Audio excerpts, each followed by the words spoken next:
everybody. Hey, everybody.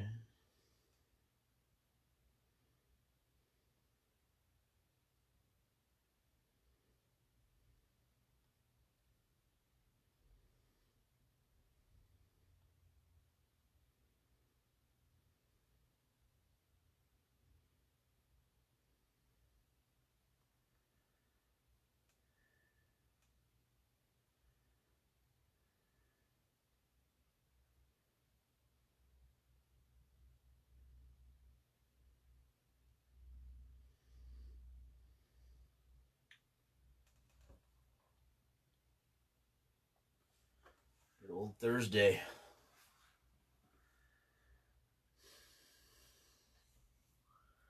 So, let's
a legend.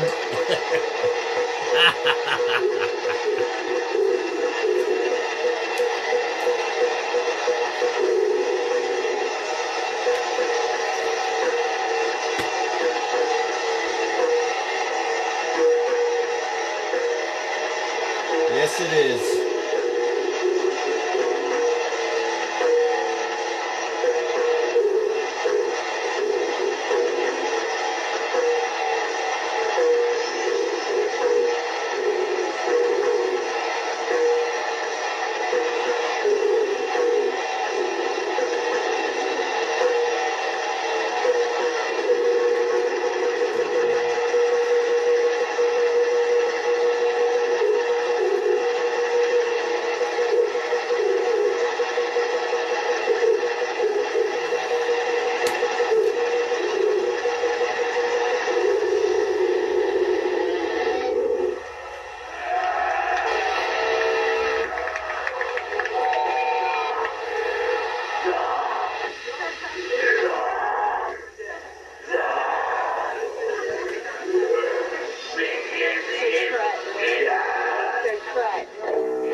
It's never low enough with Mortician.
That's it, just like that.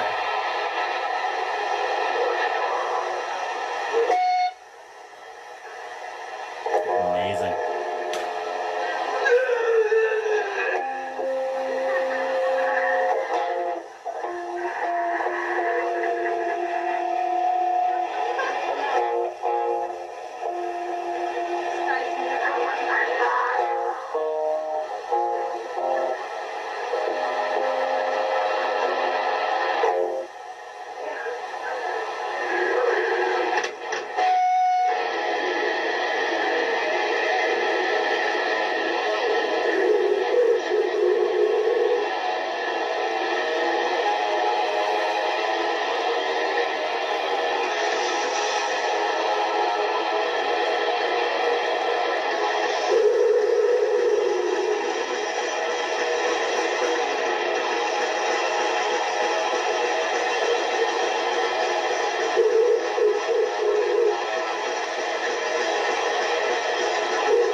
John, that's cool. Right on. You got John Verica, if that's how you pronounce it. This guy's an old school dude too. He filmed a whole shit ton of stuff back in the day, man. Right on. That's your footage, eh?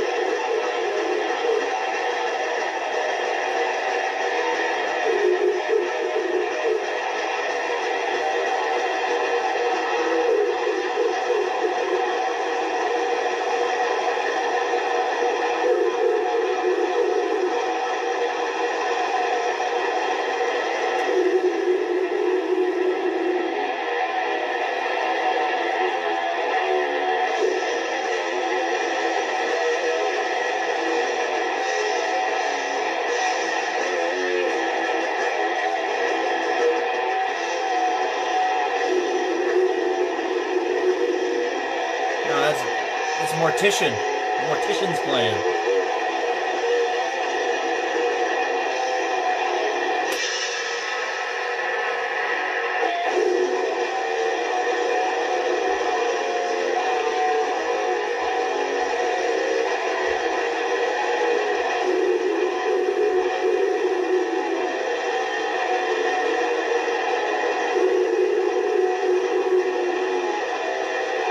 Yeah, I can tell, John. You gotta play with the camera. We didn't have editing equipment back then. That's great.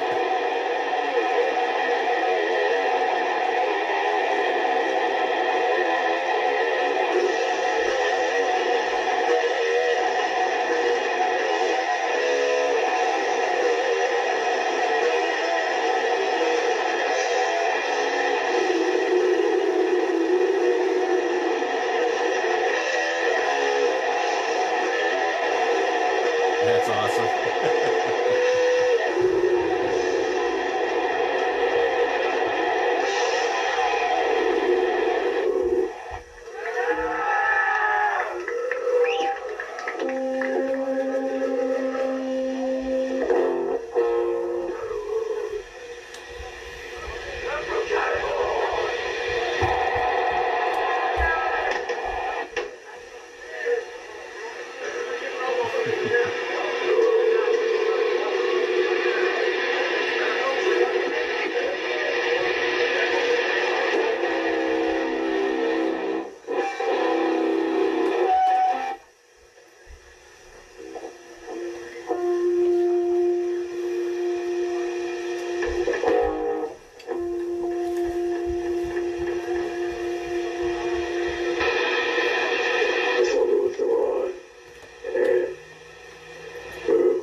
have a mortician interview.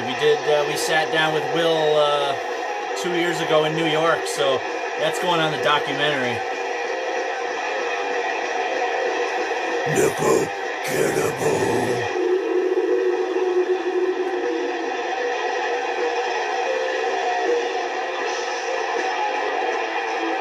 Yeah, that's Alex.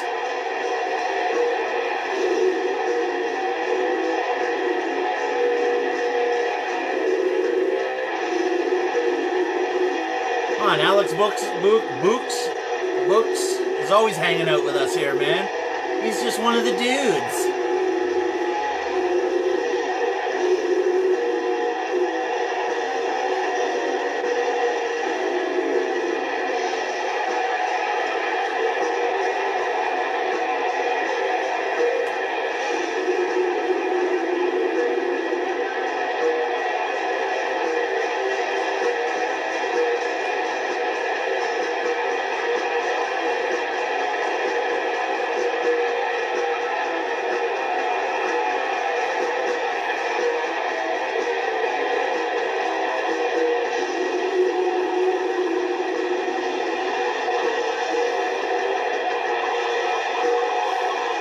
Cardiac arrest all day.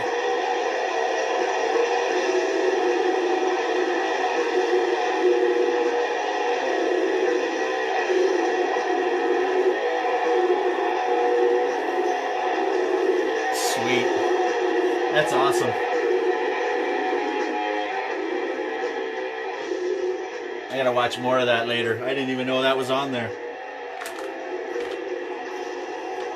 I mean, that era of Relapse Records too, right? That was it was pretty magical. That's what we keep saying. Those times were magical because they were. Because you gotta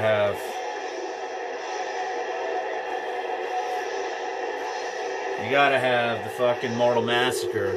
Come on, man. That is the most essential mortician ever, ever, ever.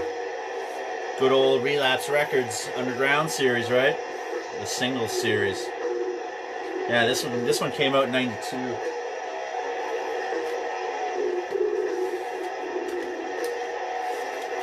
Comes with a little insert, the stuff you could buy. There's only a couple things there, right? There you go. There's the lyrics. So good, man. You have to pop this in once in a while. That's the essential mortician. And then you had what is it? So I ended up scoring also. You got the Goraphobia, bringing up Alex in there. There's the Omen of Masochism.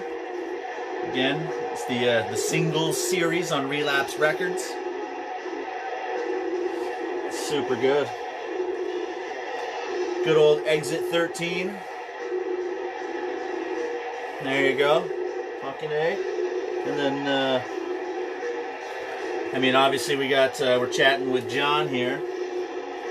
So, got the good old Entrapment of Evil. Jim Rowe. Oh yeah, Mr. Jim Rowe. Fucking the Primitive. If you know Jim Rowe, the drummer, he played a mortician for a while. He's got this new stuff going on called The Primitive. Go check it out, man. Jim Rowe, he's been around for a while too, man. Fucking awesome. Awesome shit. But yeah, Incantation and Entrapment of Evil, right? This 7 inches is just deadly. It's fucking deadly. Again, comes with the little Relapse flyer. Man, I had this memorized. P.O. Box 251 Millersville, Pennsylvania 17551. I had that memorized, man. It was hilarious. I had my one buddy always calling me up asking me for the address, and I just ran. I knew it right offhand. It's so funny. But yeah, man, this fucking 7-inch. We're gonna be chatting about that one in a bit. But I got a package here. And then I did a little trade with a friend of mine out in BC. I was mentioning some Canadian demos as we were talking about with when he had the interview with Chuck from Immortal Possession and Votov and stuff like that out west. Yeah, I was mentioning this demo tape called Casket. So this band out there, and I remember buying the demo at HMV in Toronto, because every time I went in there, obviously you go right to the metal section, because you know you just had to do that, and they had a little demo section which was totally rad. Like, always check that out, right? So I ended up nice and wrapped. Thank you very much. So this buddy Shane out in BC there, we did a little trade. Sent him a good old Impetigo tape for this casket. Oh, what is this?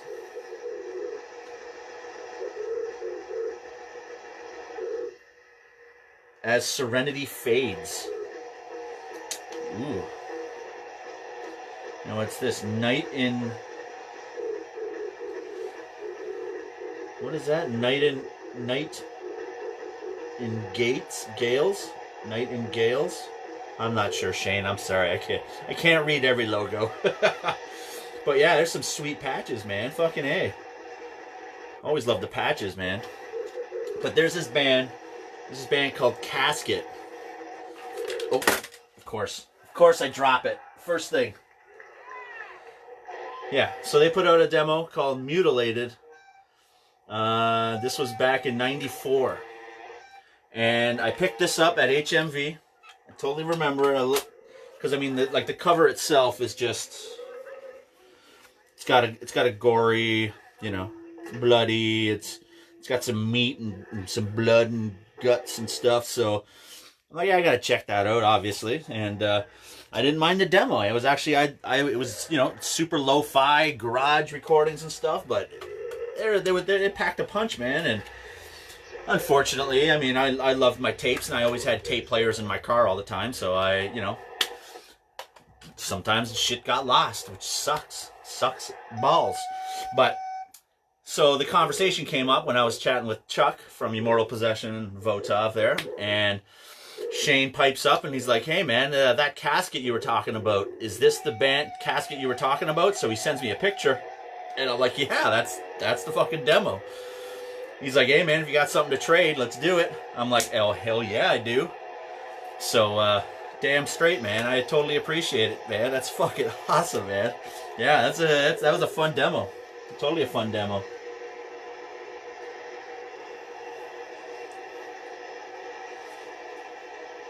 As Serenity Fades. Great Finnish Death Doom. Thanks, Kat. There you go. That's what it is, eh? Shit.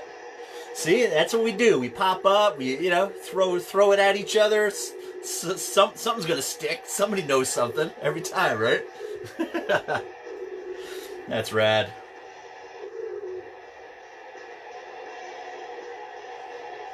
Oh, sweet. So, damn straight, man. Good old fucking Mortician there.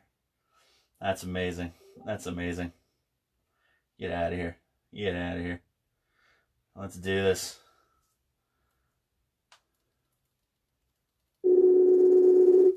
It's called Johnny Up.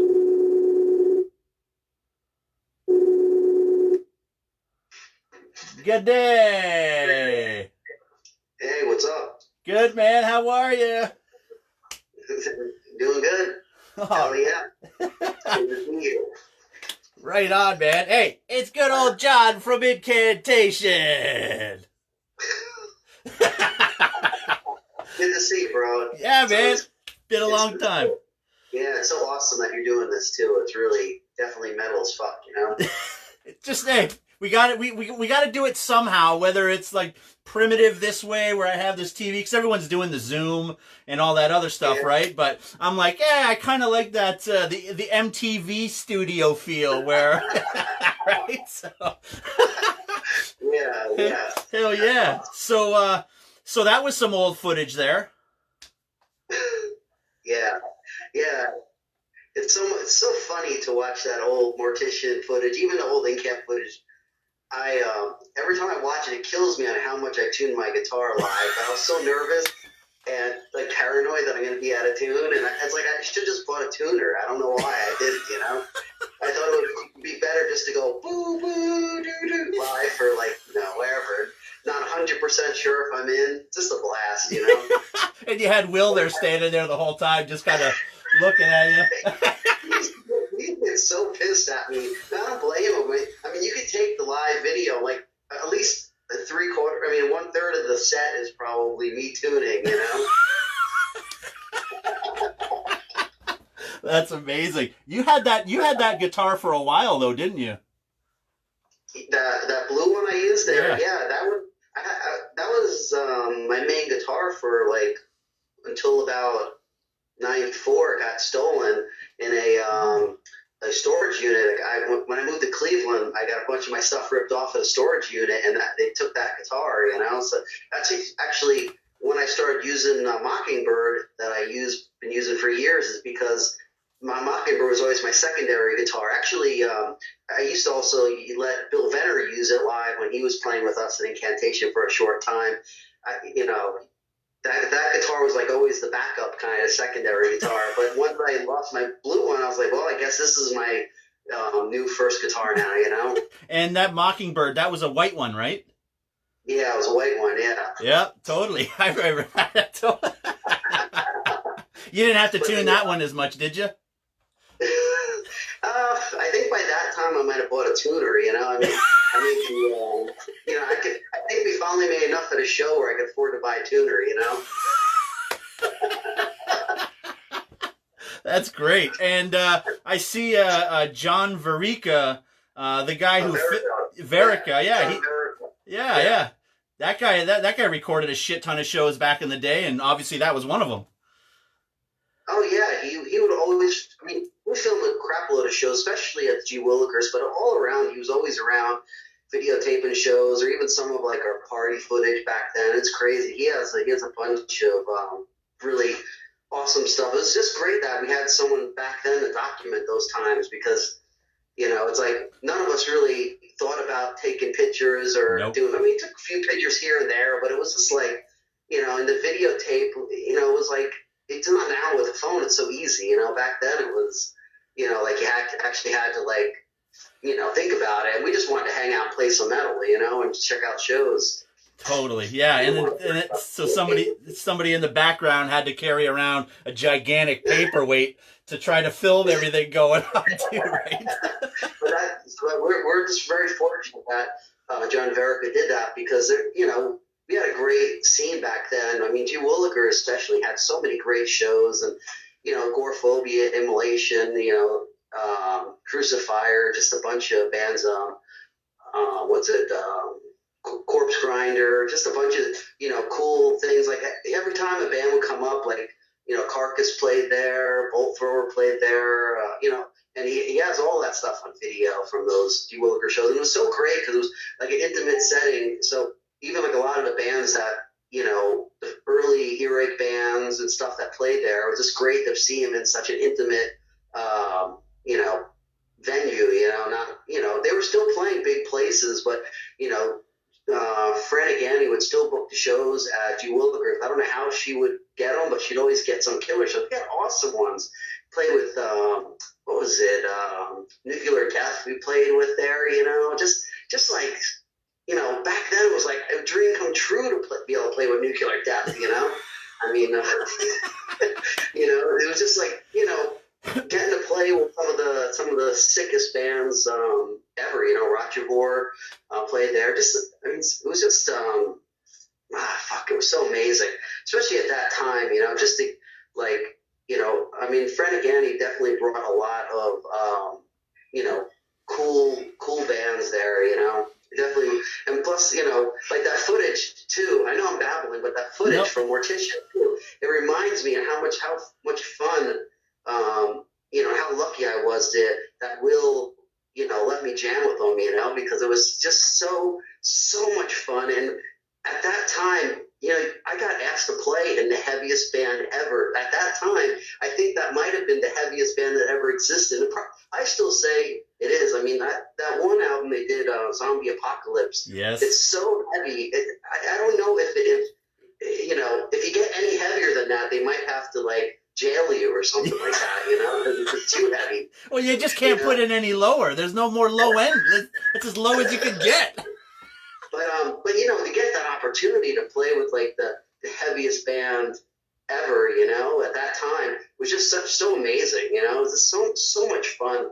It was unbelievable. I couldn't even believe that I got that opportunity. You know, so it's looking back, it's always so much fun, and the fact that Will did vocals for us for a little while for Incantation too, which was amazing because it was just like, fuck, you know, like we're doing Incantation. I was really psyched about trying to get the band off the ground, and then we have as a fill-in vocalist the heaviest vocalist out there, you know. I mean, the only heavier ones maybe get like old Lee Dorian or something as vocalist, you know. But we had like the American lowest vocals, probably low. I mean, Will.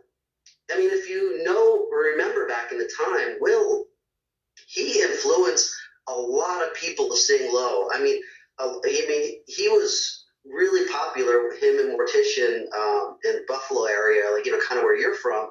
And a lot of those Buffalo bands, big bands from Buffalo, or, you know, were influenced by Will. That Mortician demo got up there, and people were just like, they went from singing like Dark Angel to singing like, you know, super low. Will definitely, you know, he had an impact on the scene. And I'm just honored to be a part of it, you know. I mean, you know, I had a little part in it, but, you know, Will was, you know, kind of the visionary in that band for sure. You know, I mean, Cicher was too, but it was pretty much Will's, you know, Will's thing. You know, he just wanted to keep it simple and just heavy as fuck. It was so great because I'd be at practice and I would do something that wasn't even really technical, but considered just a little bit technical. It was like, no way. It's like dunk, no, nothing else. You know, it was like, you know, just be a caveman and go bam. That's it. That's all you need to do. And it worked. It was amazing, man. I love Mortician. It was so much fun to get to play with them. It's just fun to look back at those memories. You know, we really had some great shows. I mean, the Day of Death we played, you know, I played with them. That was amazing. You know, played a couple shows up in Buffalo, a couple of them like Rhode Island. Just so much fun. Unbelievable. Man. Well, and crazy guys back then, too. And like you said, too, I mean, that was like some of the heaviest shit around. So when you guys show up and then there's Will just fucking, ooh, super, super low, you're just holy fuck, what's this shit?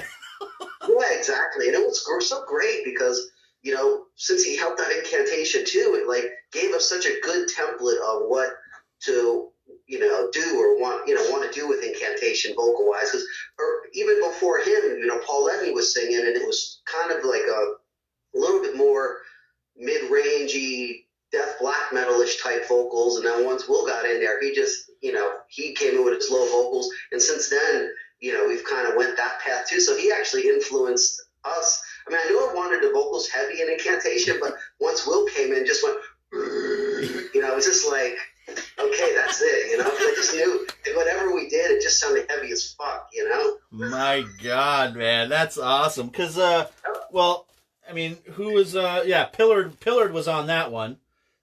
Well, no, actually that photo on that's the remix version of it, and we've put on the new lineup on that one, but that's actually only me and Ronnie from that picture played on that. Will was on vocals on that, and Sal Sajo was on guitar, and Peter Barnevik was on drums.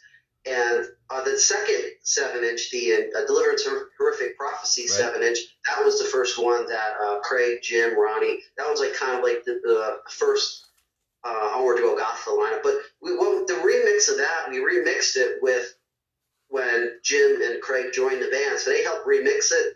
But the original version that was released on Strap Decay was, if you look on the back of that one, it has Will, myself, Peter, and was it me, Will, Peter, Sal, yeah. And when we knew we were already going through lots of problems with lineups back then, so you know the band if we're gonna put out the 7-inch, the band wanted to be on the back of it as the band that we are now, even though it was a different band. looking back, it wasn't the right thing to do. But at the time, it seemed like the right thing to do, you know, because when you were in a band, you're looking towards the future and what you're doing. So we wanted to kind of start establishing the what would become the Onward Golgotha lineup, you know. Yeah. So recording this, where did you guys end up recording this Entrapment of Evil? That at what was it? I think it was Stardust Studios. Yeah, Stardust Studios. That's it. Yeah, it was in someplace. I can't remember. Someplace close to Clifton, New Jersey, where we recorded. I didn't know where to go to record back then, but Revenant recorded their 7-inch, the one that had Distant Eyes and Degeneration on it, and I just figured, well, okay, we'll go to that studio. I was already out of Revenant when they went there, but I just seen it on the record. I was like, okay, cool. I guess this place does metal. You know, I didn't know nothing, and then we just, you know, booked a couple days there and just did our, you know, our 7-inch there and stuff. You know. Shit. So it's cool. You were so you recorded that and then you got hooked up with Relapse? Is that how it worked? Yeah. The original version was on Seraphic Decay Records. Right.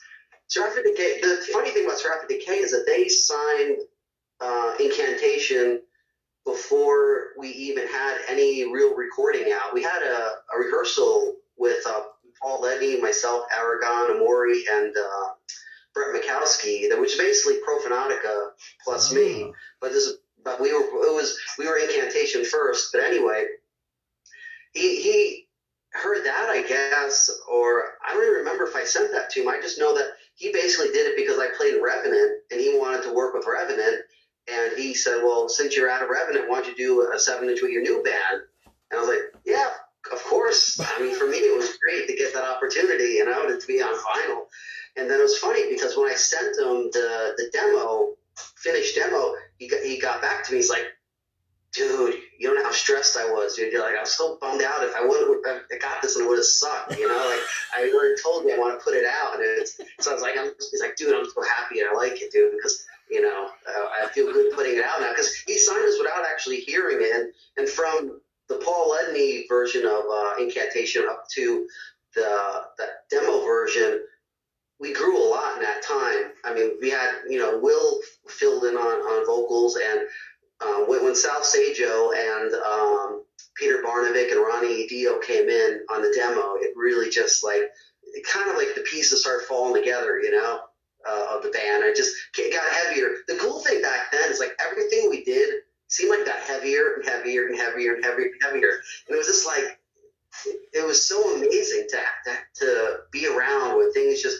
kept getting better and better and better all the time, getting better, you know, like heavier and just, you know, it was perfect for like, you know, punk metal asshole just to be like, you know, fuck everybody. We want to make the heaviest thing, and, you know, we don't care about the, you know, nice slick productions, how you have bullshit. You know, we want to make it be the most dirty, evil, you know, dark, you know, fuck you kind of music possible, you know?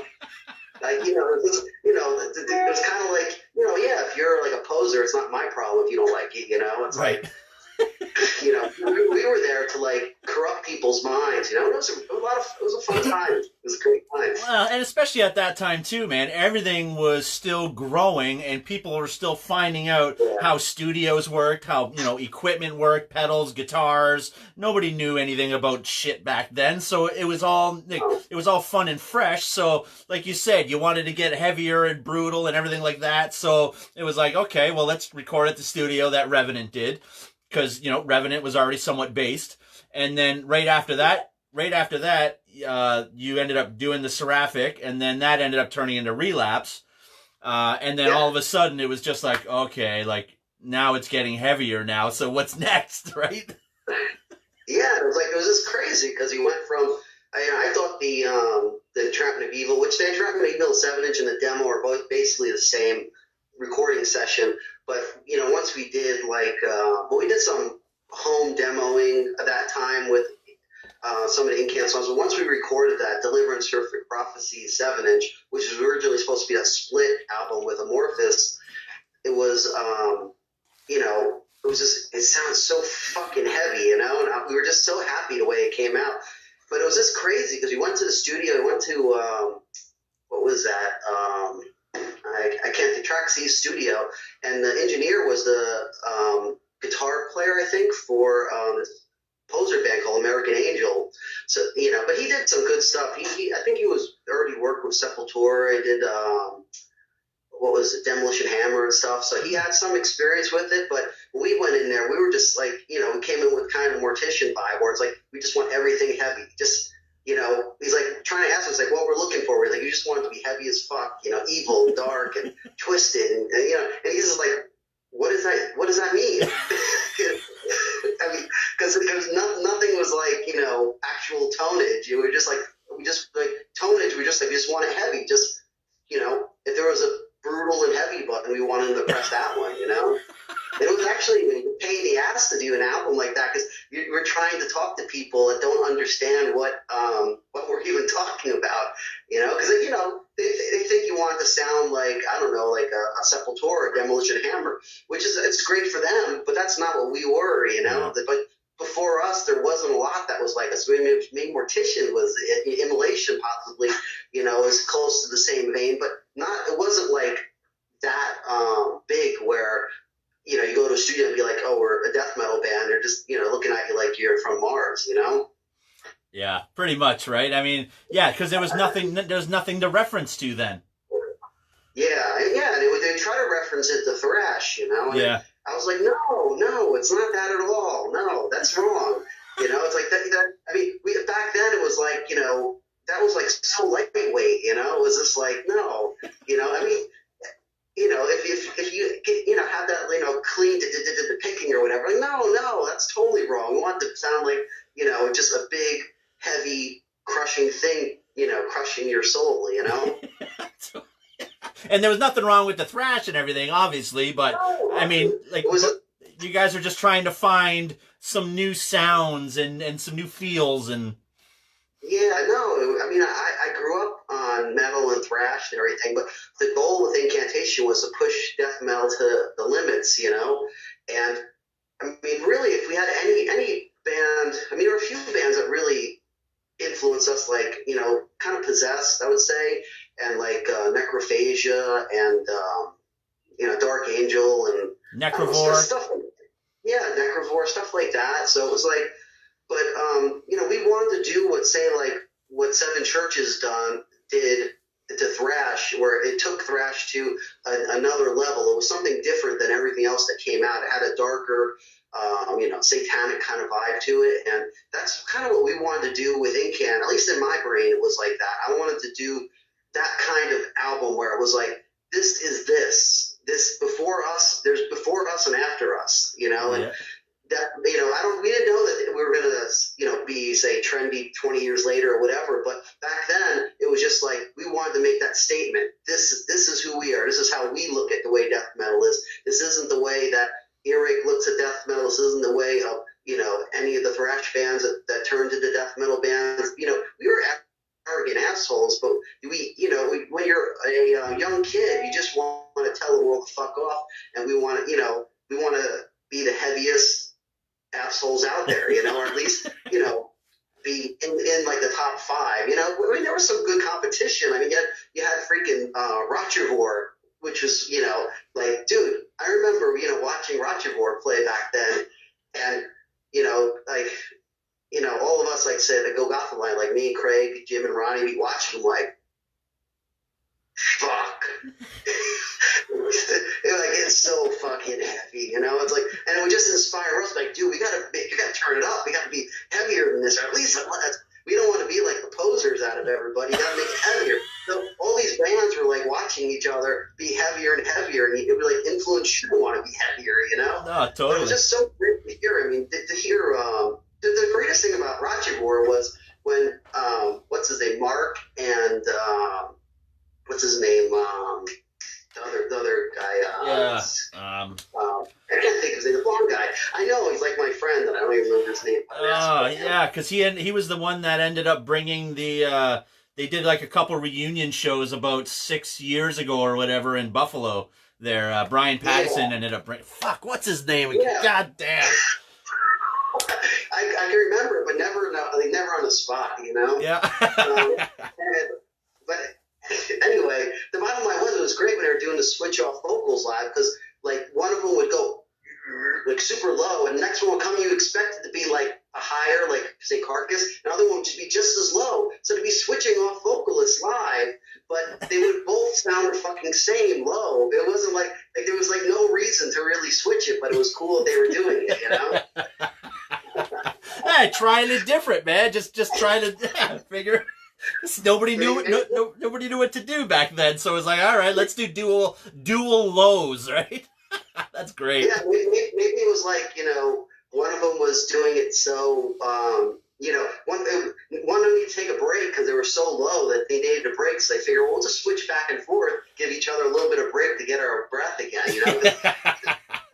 But I remember just watching them. I just could not understand how, you know, Roger Boards not become bigger than what they were, because every time I see them play, it was just crushing. It crushed my brain back then. We used to love playing with them. It was just like guitar tone, everything. It was just like, when you heard it and you just wanted to fucking like smash something, you know, made you feel like it was like you know, it was like you want to go through like some I don't know, hall and just yell fucking Slayer or something, you know? It gives you that vibe where you're just like, yes! You know, it's like, it's so, you know, it just has that total, it's the same thing though, same like a Mortician thing where it just had like this tone to it where you just heard it and you're just like, fuck, you know? I just remember because, you know, it'd be great, even with like Crematory from Sweden and stuff, when I heard that, it was just like, dude, that's, you know, you hear that riff and that girth in there, and you just like, fuck. It just, you know, there's so many times where it, you know, because it's just crazy times. It was great because there was so much heaviness coming out, and it just influenced everyone to be heavier and heavier. And it's kind of weird because once death metal started to get a little bit more mainstream, and there started to be some definitive albums out, it actually kind of lightened things up a little bit. You know, there's an era between like the late 80s and early 90s where things were just super, super fucking heavy, and the productions weren't so good, but they were heavy as fuck. Then there was a point when the productions got better, but it lost some of that heaviness. It just lost some of that thickness, you know? It's like kind of that pea soup in the air, you know, when you hear something heavy as fuck like that, you know? No, totally. And then, like the more underground guys were like, well, I don't want to go to Morrisound and I don't want to do that. So I want to keep it heavy and keep her low toned and, you know, almost basement style. Yeah, I mean, even when we did, we're talking about doing Onward to Golgotha, there was talks about going to Morrisound. You know, it was brought up, and it was like, no, absolutely not. It's like, if our album would have came out with the same production as Morrisound, it would have been all wrong, you know? It wasn't that those albums were bad, it just wasn't us, you know? It was like, we knew that, we didn't know how to accomplish necessarily what we wanted to, but we knew how not to, you know? We knew going to a studio where they're going to throw on a death metal template is not going to be where it works for us, you know? Yeah, no, totally.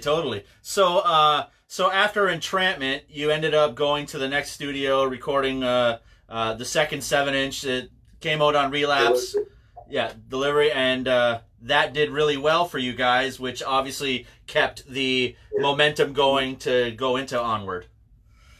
Yeah, everything at that point, everything that we did better than the previous. You know, it was like the Entrapment of Evil 7-inch did really, really, really good for us.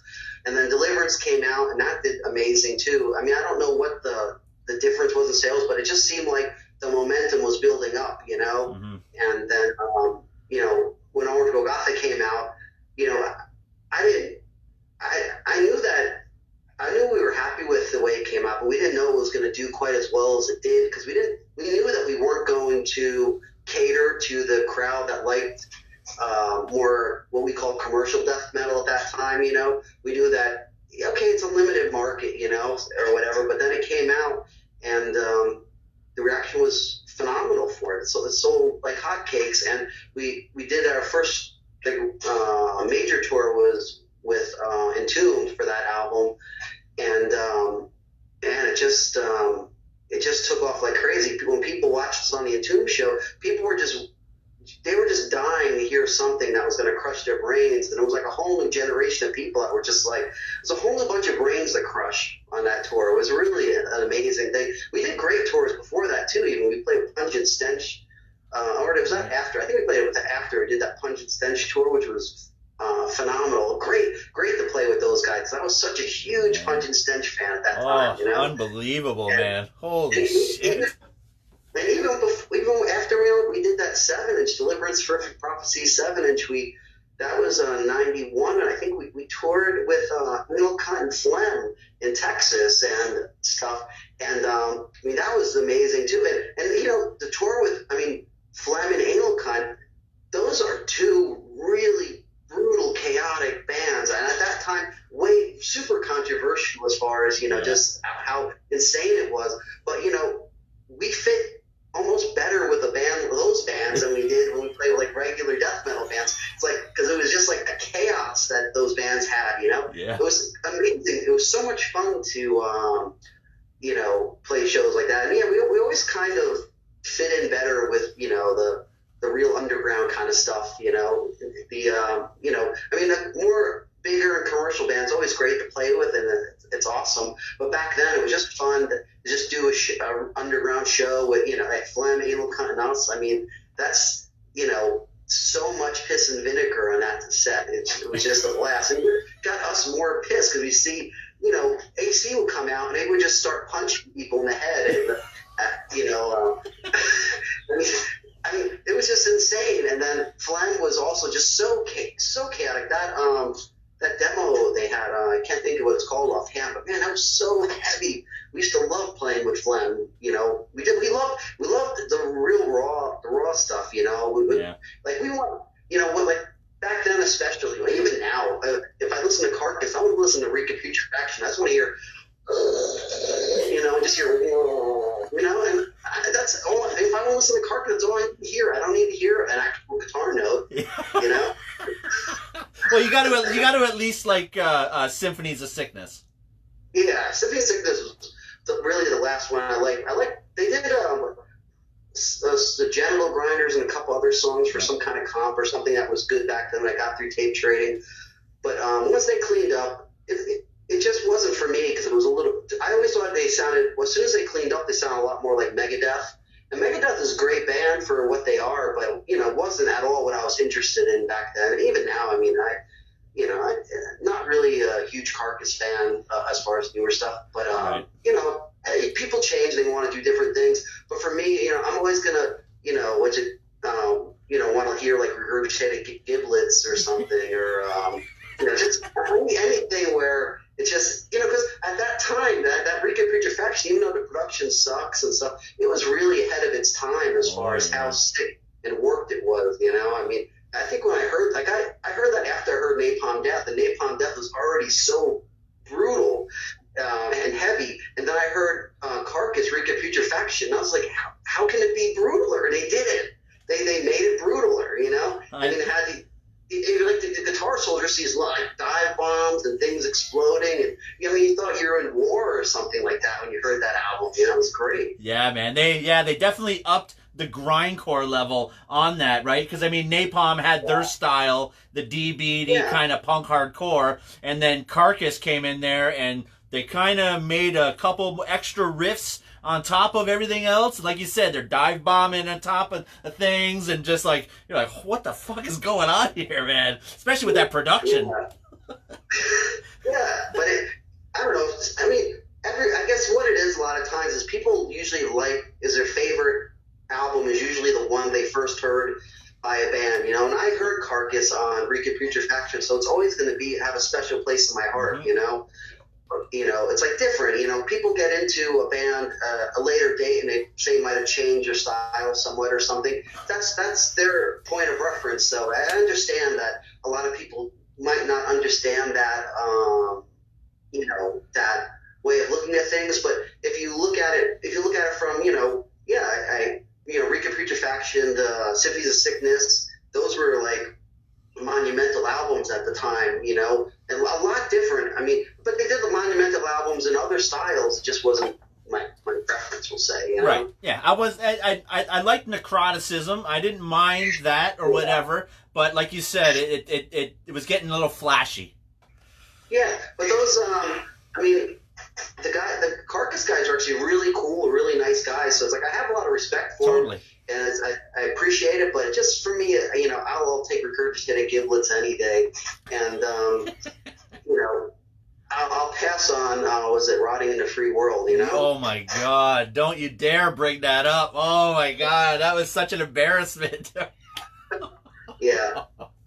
Oh my God! So I heard when I was chatting with Roy Fox, he brought up that you ended up re-recording Onward because of what you heard Amorphous, how heavy they were. Yeah, kind of. It wasn't that. What it was is, yeah, we heard. Oh, I know what he's talking about. That was a split. That was Deliverance from Prophecies. Okay. We did that. That was. He actually released that as Blasphemy's Cremation album, but that was supposed to be a split with Amorphous. And yeah, when we finished doing that album, we were playing a show in Baltimore, and Relapse came out, and they played us the Amorphous split. It was a Privilege of Evil, I think, or I can't remember what the name of theirs was, but we heard it, and we're like, fuck. This is really fucking good, this Amorphous. You know, it's so fucking good. And we're just like, wow, we're fucked, you know? We're going to be like the Lemon Band on this split. But that, you know, we didn't re-record the tracks for that. But what it was is just,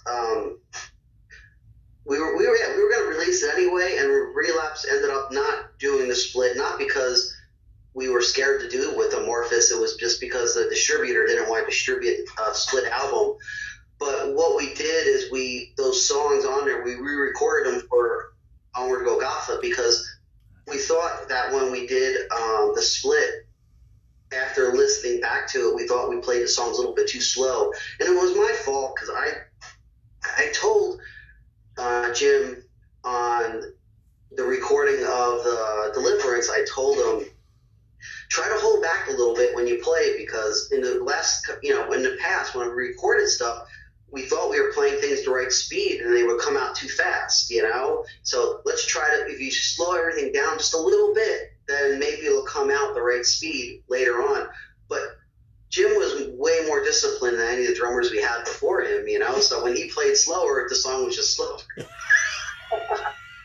And we realized that, okay, and then when Onward Golgotha came out, we're like, okay, just play it at regular speed, you know, don't try to slow it down a little bit, because it's just like everything's just a little bit slower on that, Deliverance, EP, and it wasn't really meant to be slower. It was just that we didn't want to have that rushed feeling of like getting nervous in the studio and everyone's playing a little bit fast or something. And I underestimated how good of a drummer he was, and how good of a band we had, that we didn't have to worry about that, you know? Because I know when we did the Entrapment of Evil stuff, like the demo, it was so fucking fast, some of these riffs, and like we're trying to play the studio, oh shit, you know, it's faster than we expected it to be, you know, because the drummer got a little excited, so for a long time, it was just the Deliverance and Profanation were the two songs that people mostly heard. But then, Roy released it probably 10 years ago, that Blasphemy's Cremation, which is good, because I think that recording is really good. I like it, and I was kind of just in obscurity for a while, because Relapse, I don't know why they never released it back then, just as maybe bonus tracks or something like that, just never came up. I don't really know why, but I do know when we did Onward Golgotha, the first mix we had of that, we had to bring Bill and Matt from Relapse into the studio to mix it, because it didn't sound good enough. It sounded like, I think, I don't remember, but I think it came out like too clean or something like that. And Relapse were like, no, this doesn't sound like you guys, you know? We're like, yeah, I know, I don't fucking do, you know? So you know, was the guy in the studio, was Steve, not it wasn't Steve Evans. I can't remember who. Yeah, it was Steve Evans. I think he was just trying to, but the album, you know, it didn't sound as good when cleaned up. So Relapse came to the studio and keep it dirty, keep it rough sounding, you know? So they actually came there and helped us make all Golgotha sound crappier, but sound more like us, you know? Which is kind of cool. And it's great because, you know, I think we didn't, you know, we would have let the album sound weaker just because we were a little bit inexperienced with production-wise. It's just difficult when you don't know a lot about production and you're with some producer that kind of knows what he's talking about, and you want it to be brutal and heavy as fuck, and it's not coming out that way, but you don't know how to make it come out that way. But it was just kind of cool because Relapse, you know, came in and they kind of told, like, you know, listen to these guys, they know what they're doing, you know? And, you know, so that's kind of a interesting little tidbit I don't think people know, you know? But we had a great relationship with Matt and Bill and Relapse that time. And we were all just buddies and stuff like that. It was all just a part of that big family of metalers, you know? Yeah, totally. Well, especially the early years too, right? I mean, there was only a certain amount of bands on the roster and that kind of thing too, right? So they would pay attention to you guys probably, you know, a little better then than maybe nowadays or something.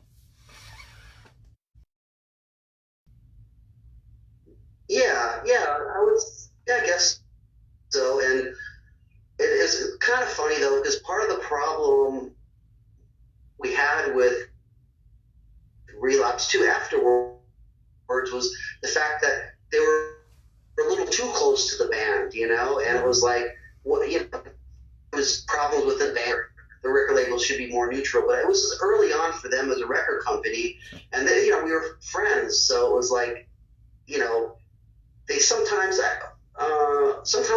was good, sometimes they were overstepping their boundaries a little bit by you know, making decisions, you know, on certain things or whatever. Right.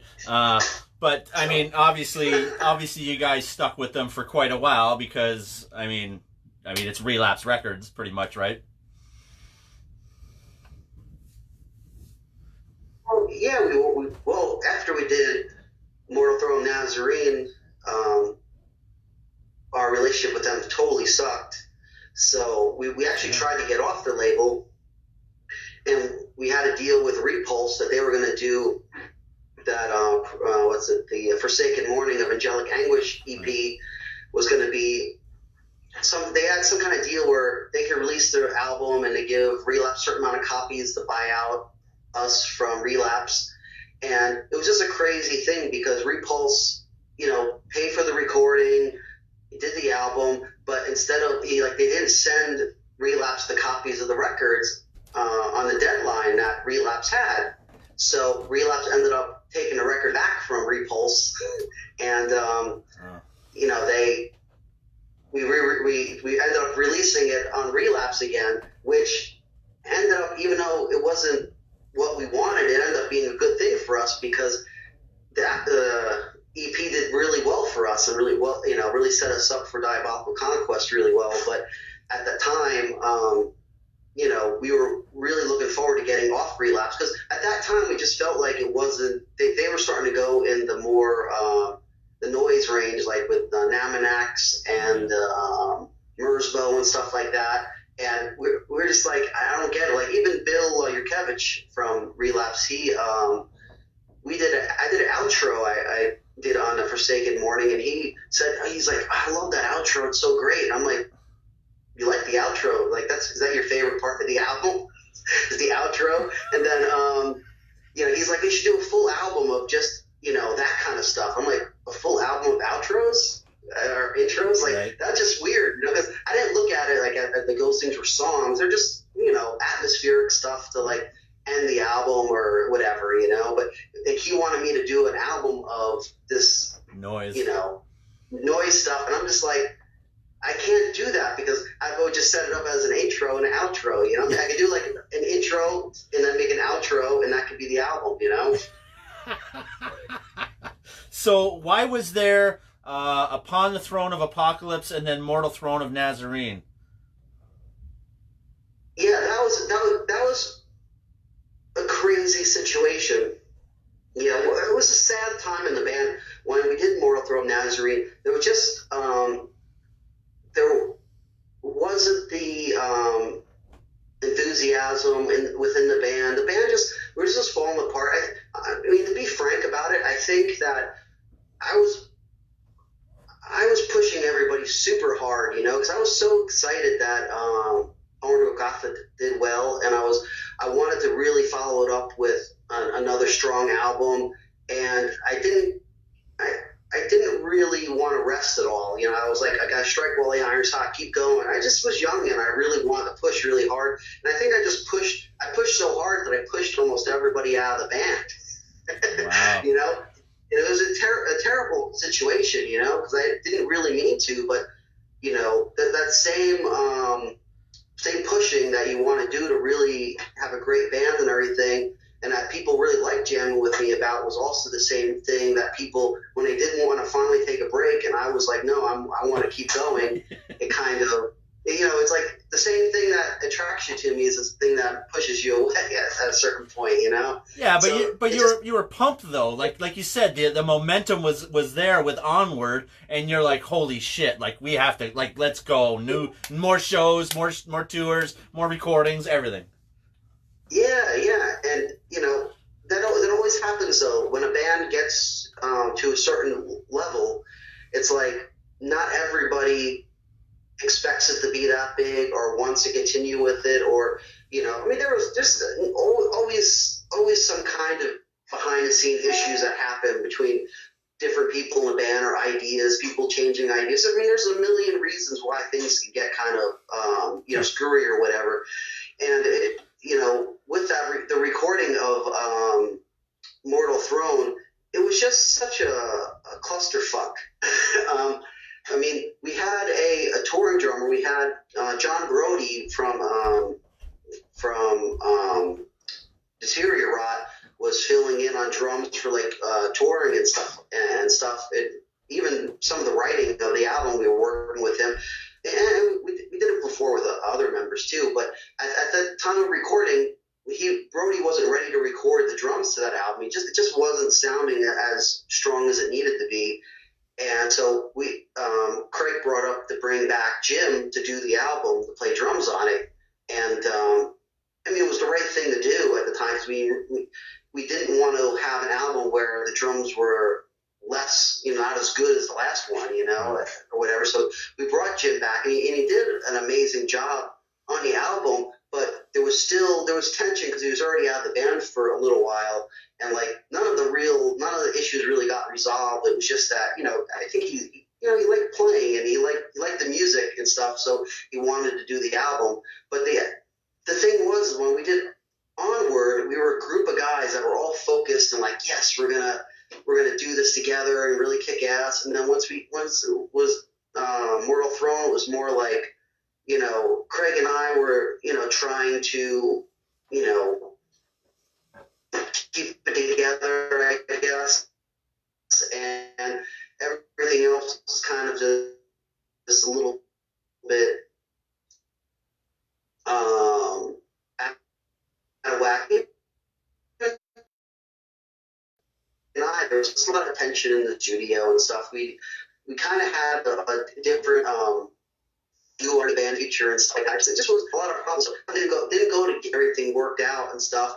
But then the Upon the Throne version of it basically was a rough mix that we sent to Relapse halfway through the recording process of Mortal Throne, and you know, it was just recorded on a cassette tape and sent to them, and they liked the way it sounded so much. And so when I used to contact Relapse to be like, man, everything's fucked in the studio, you know, like we're not getting along. The engineer is giving us these crazy ideas that don't work. Everything's fucked. And they would listen to this tape and it sounded fucking awesome, you know. So they're like thinking I'm fucking loony, you know, and I was thinking I was loony too, because I don't know how, like, he took sometimes but and fucked it all up. So, but anyway, yeah, after the album release, it was basically we spent way too much money on Mortal Throne Nazarene, and Relapse was looking for a way to help recoup on the album, and at that time, because after Mortal Throne Nazarene, Craig left the band, so he was just filling in on that album and whatnot. So it was basically just me, and Jim and Craig decided they wanted to, you know, have that that version of the album be released because they, you know, I guess they felt it sounded better, I guess, or something. I'm not sure, which it kind of does in a way. They're not wrong. It does sound better. I mean, they're two different sounding.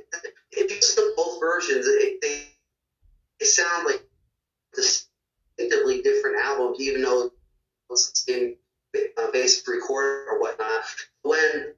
I don't know if Relapse brought it up to them. He asked them about it, how it all came together. But the situation where Relapse needed to recoup money on that album because we spent too much, and it was the other guys wanted that version of it released, and you know, between that, actually that album when it got released, I think I found out about it like, I don't know if it was the day it was released or something. They told me that Mortal Throne and Nazarene was, you know, Upon a Throne Apocalypse was released.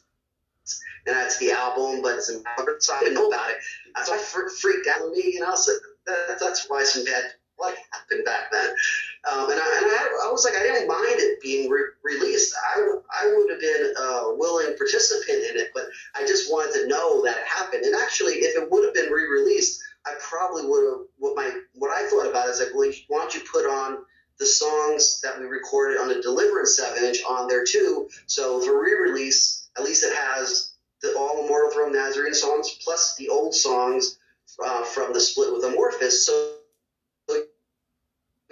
people are getting more. But I had no time to even bring that up because, you know, it was like depressed and like I don't remember if like I can't remember if I got the CD in the mail that it was out, or they like called me up and said like, you know, it's out. And I mean, it doesn't matter to me that much, and I like the recording. I mean, it really wasn't like a negative thing. It was just the negative part about it was I just didn't know it was happening, you know? Right. So that's why things kind of got bad blood with Relapse back then, you know, because I wasn't happy with them releasing an album without telling me. But and it was the same album that we just released, so it was like kind of a weird situation. People were just getting confused on which version is the real version, and the order's backwards. And it wasn't even totally backwards. They fucked it up where it was backwards except two songs were in the right order. So I was like, what the hell's going on here? It's like a freak show, you know? Wow. And I was like out of my mind anyway. Yeah.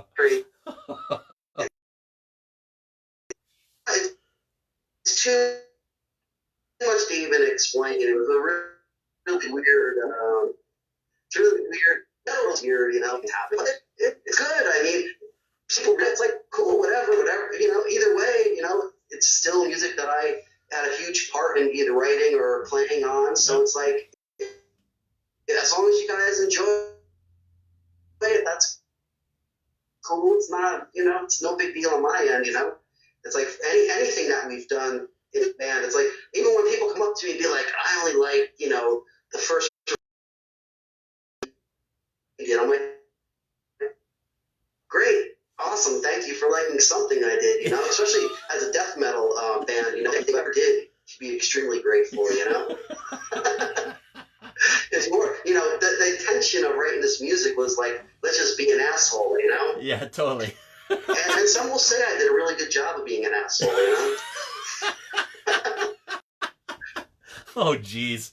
I'm getting a little internet breakup here a little bit. Can I just end this chat and just call you back right away? Oh. Yeah, because like it seems to it's getting choppy. It's getting choppy and kind of fucky right now. Yeah. Okay, let me just call you back in a sec. All right. Let's see here. Yeah, good old internet there.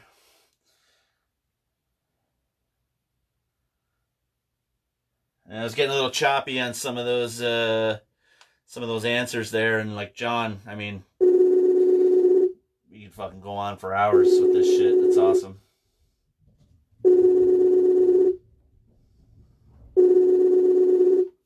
Let's try this again. Let's try this again. Yeah, I was getting wicked choppy and weird, and it was coming off some of your answers or whatever. So it happens. But anyway, just to sum everything up, with all that old stuff, with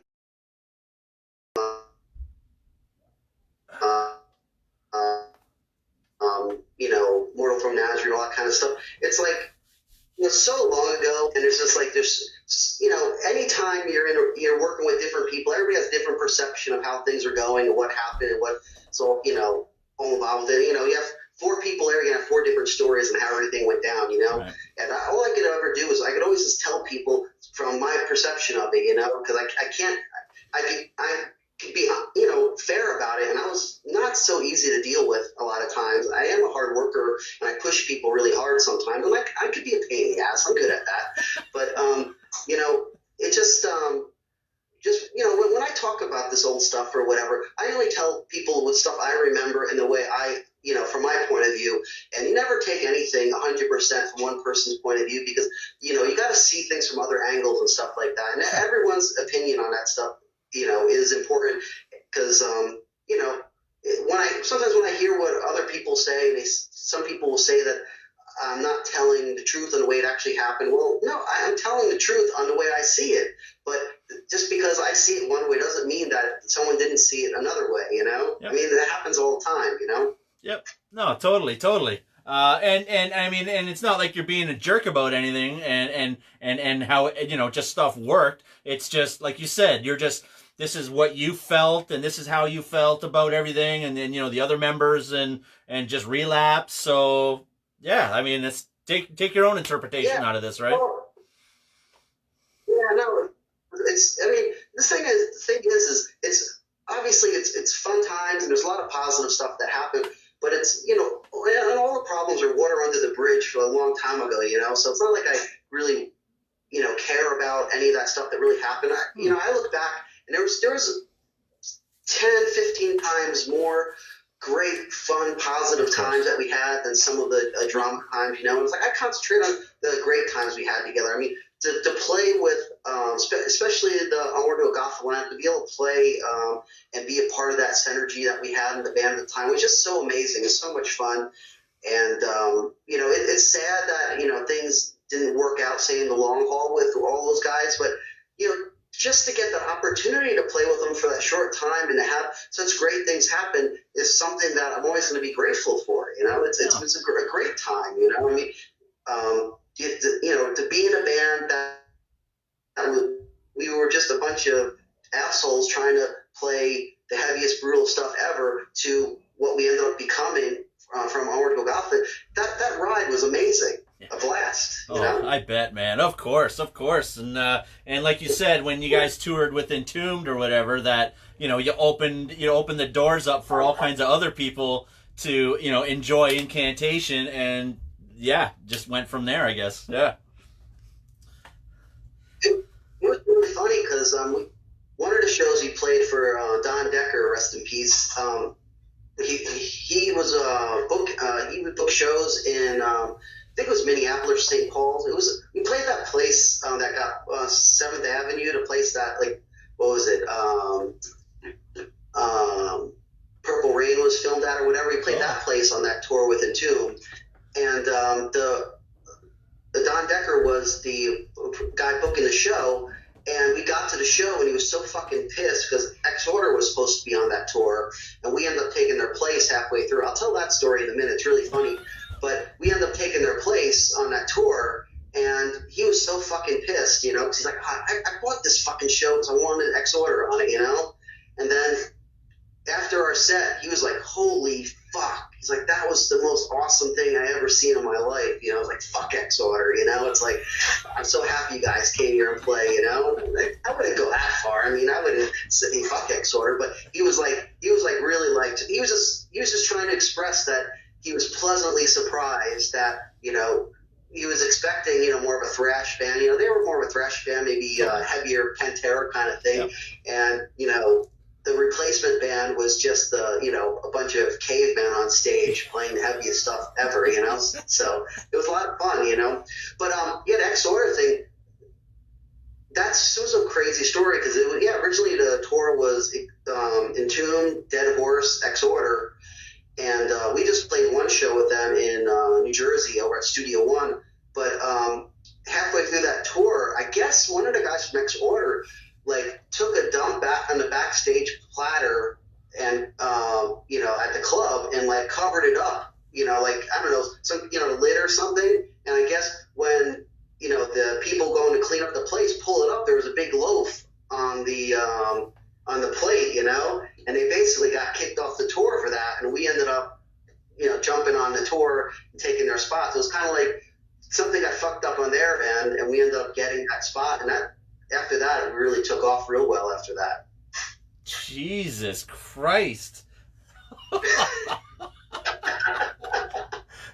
That's actually pretty gross. Yeah, I know. Well, I guess those guys are hardcore partiers. I don't really know them. I know, have we seen them recently?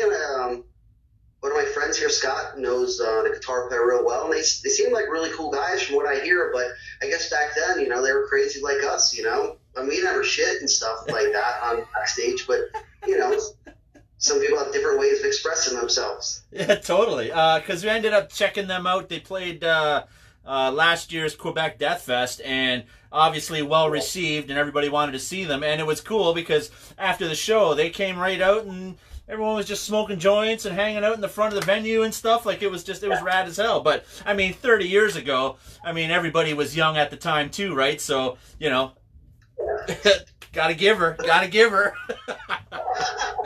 Yeah, I mean, I seen them play recently too, and they were good. They were decent for what they are. Not really totally my cup of tea, but they're not a bad band. I mean, they're good. And they seem like really cool guys, down to earth, from what I hear. You know. Totally. Seemed like it. Totally. So then after all that, you ended up. How did Daniel Corchado end joining you guys? Basically, we were doing a tour in Mexico, and it was us, Cataclysm, and Rochevore, and the bass player for Rochevore, the guitar player for Rochevore's name is Chris. That's like an hour ago. That's it. That's right. I can't believe I forgot that. Or slipped my mind. But anyway, Rochevore, their bass player left in the middle of their tour, so that we were happy to be in Mexico City, and we knew Daniel from Cenotaph, so we were hanging out and stuff. And once Rochefort needed a bass player, they asked Daniel Corchado to fill in, and Daniel learned her whole set in like a day, and wow. Was ready to play with them. And I was just like, fuck, because at that time I was already dealing with lots of different members. I'm like, I wish someone would learn our songs in a fucking day. That would make my life so much easier, So like, and we were having problems. We had Dwayne Morris was filling in on, he was playing with us, guitar and vocals at that time, mostly touring, and it just wasn't working out. So we knew we needed somebody else, and I kept Daniel in mind. And Daniel was this real metal dude, and I knew he was a great vocalist and stuff. So and he learned songs really quickly. That was really the big plus for me, So I was like, okay. And then it was really crazy, but mid-tour, when we were having so many problems with Dwayne on tour that once we got to Cleveland, we were leaving him at home and getting Daniel to fill in on bass and guitar for the rest of the tour. Because we had one tour in the U.S., it was us and Cataclysm, and then in Mexico was us, Cataclysm, and Rochefort, and then once we went back to the States, it was going to be us, Enslaved, and Absu, and we didn't want Dwayne to do the tour with Enslaved and Absu because things were really, really getting weird. So we ended up switching over to Daniel mid-tour, and like one show we played in Cleveland at the Red Eye, we had, I think we had both sing half the set at the one show. You know, they switched to play guitar and did vocals half the set. And from there, you know, we were trying our hardest to work with Daniel. You know, because we really liked working with him. He's a great front man. Just the vibe was just really good when it was Kyle, myself, and Daniel. You could just tell metal was taking place. You know, it felt really good. But you know, Daniel, he was from Mexico, so there were some complications with that. You know, we did a bunch of touring with him, but we were kind of pushing our luck because, you know, he wasn't doing any of the stuff really legally. You know, he was doing it as a tourist and stuff. And we would travel. We'd go to Canada. We'd go to U.S. cross border there. Go to Europe. Come back here. You know, it was just getting too risky. So basically, when it came down to it, we wanted to try to get him a work visa, a proper work visa, but it never panned out. And then after we did the Diabolical Conquest album, he decided he wanted to just go back and focus on the Chasm, which was more his thing. You know, he was having fun with us, but for him, he knew that Incan was never going to be his thing. He knew at that point it was really Kyle and myself were really driving the direction of that band, and it just wasn't, you know.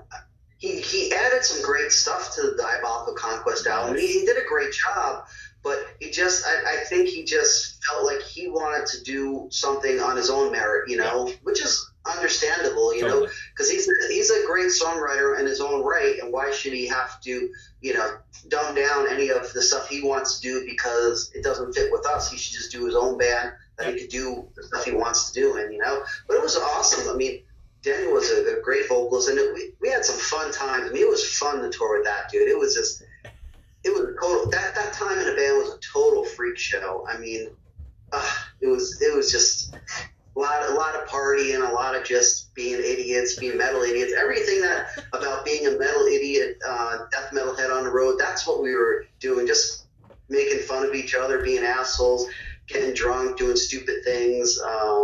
You know, yeah, it was fun touring, you know. It's fun in the past, too, you know. It's fun to look back on. At the time, it was stressing me to fuck out because I had a band full of partying freaks, you know. Yeah.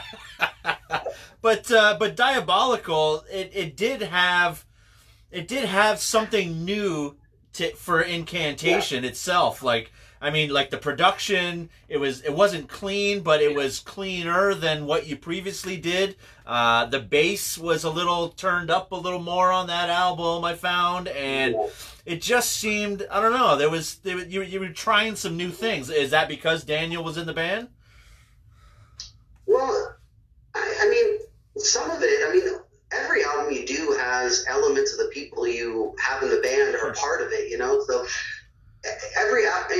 if the lineup changes, the album has to change a little bit. You know, some elements have to, just the way it is. It's never going to be the same as it was with the Last Person, or even Last Person a year later. It's different sometimes. But anyway, I mean, a lot of that material was written from right after Mortal Throne of Nazarene up until Diabolical. So there was a three-year span where a lot of those songs were written, but you know, they're written, and, you know, we jammed the crap out of them, and yeah, things kind of took shape once we started working with Daniel. Different, you know, it started to come together, like, you know, different people bring something special to the table, and you can realize, okay, now the song really is coming to life, you know? Yeah. But, I mean, some of those songs, like the Diabolical Conquest and, yeah, I guess Diabolical is the only one that we recorded those, and we did a demo back in '96. We had Will Romer sing on the original version of that because, you know, if we just asked Will Romer, because it was like, okay, we need a vocalist on a demo. Let's get the heaviest vocals in the world. Come on, you know, let's do this. You know, and he was I mean, he's a cool guy and a good friend, but it was just a no-brainer for us. You know, if we're gonna have somebody do a demo, you know, let's get Will Romer. I mean, he's just why fuck around, you know? So, but it was good. He did, you know, so like certain songs like that were kind of outlined or whatever, pretty well. And even songs like, what's Ethereal Material Misery was probably outlined pretty good before Daniel got in there. But there's other songs like Desecration of the Heavenly Graceful that really Daniel added some really cool, a cool vibe to it, some cool harmonies to it. The Unto Infinite Twilight, the last song, Daniel really added an extra atmosphere to the song that originally I don't think it really had. But like a song like that, we jammed it out in the studio and we just extended the end, and we did almost like the long, just like live jam Freebird version of doing this song. So it was like there was that magic in the studio, kind of thing. So, and those are what makes for great moments, But I mean, a lot of the stuff we kind of had written beforehand, but Okay. once Dan's vocals got on it and once his bass playing was on it, it brought something special to it. He's an amazing musician. He has a great vision. Yeah, totally does. Yeah, and I remember seeing that tour in Toronto at the El Macambo. Oh, yeah. Awesome. Who did you guys play with? Who did you tour with at that time? Fuck. Probably we did one with Morbid Angel and Nile. Nope. Or we did we did one with Solus from up there. Yeah, I think it was Solus. Was it Did you play with Cataclysm? No. No, Cataclysm. I don't know if I ever played Canada with Cataclysm. Matter of fact, if we did, we played with Montreal. What tour was that? Yeah, Come on, Canadian guys. Who was there at the Toronto show there at the El Macambo? It was during the Diabolical Conquest tour. What the fuck? Oh my God, this is killing me now. It wasn't. I don't know. Did we play? We didn't play Canada with Angel Corpse and Christian, right? Nope, not that one. Yeah, I don't think Christian was able to get into Canada at the time. I don't think we wanted. I can't remember, but I don't remember going up there. And that was like towards the end of the Diabolical Conquest album. Shit. I don't know. Someone's got to bring it up though.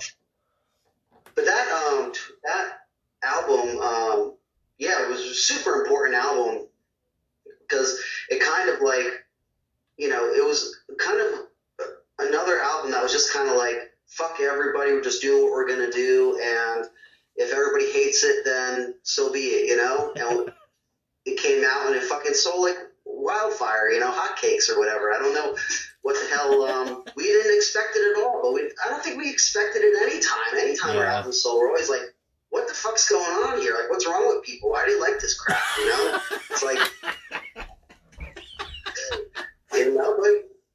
well, because you guys were so, like, you weren't in the, like, you didn't have the same death metal pattern as a lot of the bands did. I mean, like, you had your Gorguts and your Morgoth and, Resurrection, all your Florida bands and everything like that.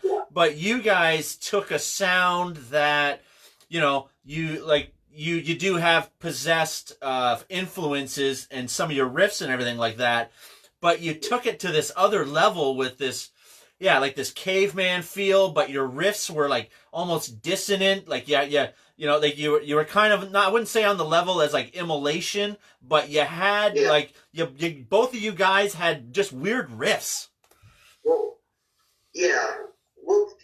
it's, I think, talking about Immolation, Immolation, especially their newer stuff, I don't know where the fuck Bob comes up with that stuff. Every time I see him, I'm just like, I don't know how you do this. I don't know how you come up with that, Are you like secretly smoking crack or something, coming up with riffs? Because there's no, it doesn't compute in my brain, Honestly. But it's amazing. It's amazing when a band can really express themselves their own way. Like, and I hope that we're like this, and I think we are, where Incan has a special thing that just makes us who we are, that's different than other death metal bands. And there's just a personality in the music that it's just different than you hear with other death metal bands. And not anything against anybody or nothing like that, but we're just distinctively us. It's kind of, you could say it's like when you listen to Obituary, it's Obituary. As soon as you hear that guitar or those kick drums, it's Obituary. obituary without even a thought in the world. And I hope that we have that same thing. Like Immolation, you know it. The second you hear it, it doesn't matter if you listen to anything from Dawn of Possession to the newest. It doesn't matter. You know it's Immolation, because regardless if it's when they're writing, say, simpler songs or writing more complex songs, there's still something there that is instinctively Immolation, Yeah, big time. So after Diabolical, you guys did a couple tours or whatever like that. You went into Infernal Storm after that one, and I remember you saying that album was kind of rushed. Yeah, it was just, the timing was just not good. Kyle was out of the band because he just had his drug habit got the best of him by that time, so he was out of the band, and the band in general to me that album is more of a demo sounding album, not quality wise but song wise, because we didn't jam those songs enough as a full band, and when Dave Koros came in and did drums for it, it wasn't like we practiced for 2-3 months those songs and got came up with something. It was just like, okay, these are the songs, these are the drum beats, just go in the studio and play it. Even though the album does well for us and people really like it, and it has its own thing that makes it special, for me, it's I think that album showed my arrogance at that time thinking, because I did such, I played on such great albums like Immortal Gotham, Mortal Throne, Nazarene, Diabolical Conquest, and it's just like, I just thought that I'd be able to do it, in a almost screw everybody, I'm just going to do this. And I realized that it just doesn't work that way, and the magic wasn't there as much for me. Like maybe for other people it's fine, but for me, when I listen to it, I feel it's empty, because it doesn't matter if I write the music. And to be fair, Mike Sayers wrote some music on it, Rob Yench wrote some music on it, but for me, it's like, my music is nothing if the band isn't good, if the other guys aren't great, and without Kyle playing drums on that, we recorded one song that Kyle wrote with us, and the version Kyle wrote with us is, I love listening to that. I listened to the Infernal Storm version, and it sucks. And I listened to it because to me it doesn't sound right. And it's nothing against Dave Koros. He was a phenomenal drummer, and he did his job that we asked him to do. Yep. It just, we shouldn't have done that album that way. We should have waited, and we should have found a drummer that was gonna stick with the band, and we should have made sure that we did the album as a proper band product, because when go into the studio with a drummer, just a drummer that we barely ever jam with, that's like the whole backbone of the band. Is like, it doesn't matter like anything else. If the drums are weird, then it's fucked. And a note too on that, and no disrespect to Dave Koros, he's a phenomenal drummer and a great guy. But originally we actually wanted Richard Christie to play drums on that album, because he's just we felt that he fit our style a little more. And I've known Richard Christie actually more than I knew Dave Koros at the time, so I felt a little more comfortable working with Richard Christie. But he was busy. I mean, at that time, I was after he was jamming with Death. I think he was doing Demons and Wizards tour, and he was busy doing a tour with Demons and Wizards, opening up for the Scorpions. So I couldn't tell him, like, can you please cancel that tour and do our album? Yeah, totally. That's like a dream come true tour right there. Yeah, it was crazy. Actually, we did get to do a tour with Richard Christie for Infernal Storm, and it was just great to hear his stories of, like, doing shows opening up for Iron Maiden, and him hanging out with Nico McBrain. And I'm just like, dude, I fucking I wouldn't even know what to do with myself if I was opening up for fucking Iron Maiden and fucking Scorpions. Holy crap. Yeah, right. Honestly, man, I'd be shitting my pants every day opening up for that. Holy crap. Yeah, Yeah, he's telling stories, just hanging out with Nico and stuff, just kind of tossing the bull, being cheesy, Yeah. eating circus peanuts and stuff, So after that, after Infernal Storm, kind of what happened after that? I guess let's keep going then. Yeah, so if you're gonna go through album to album, this is gonna be a 5-hour thing. But No, okay. we're gonna cut it off soon because I mean because I know we can just rant and just nerd out for hours. But yeah, but after the Infernal Storm, Kyle got back in the band once he got finished with rehab and stuff like that, and he was,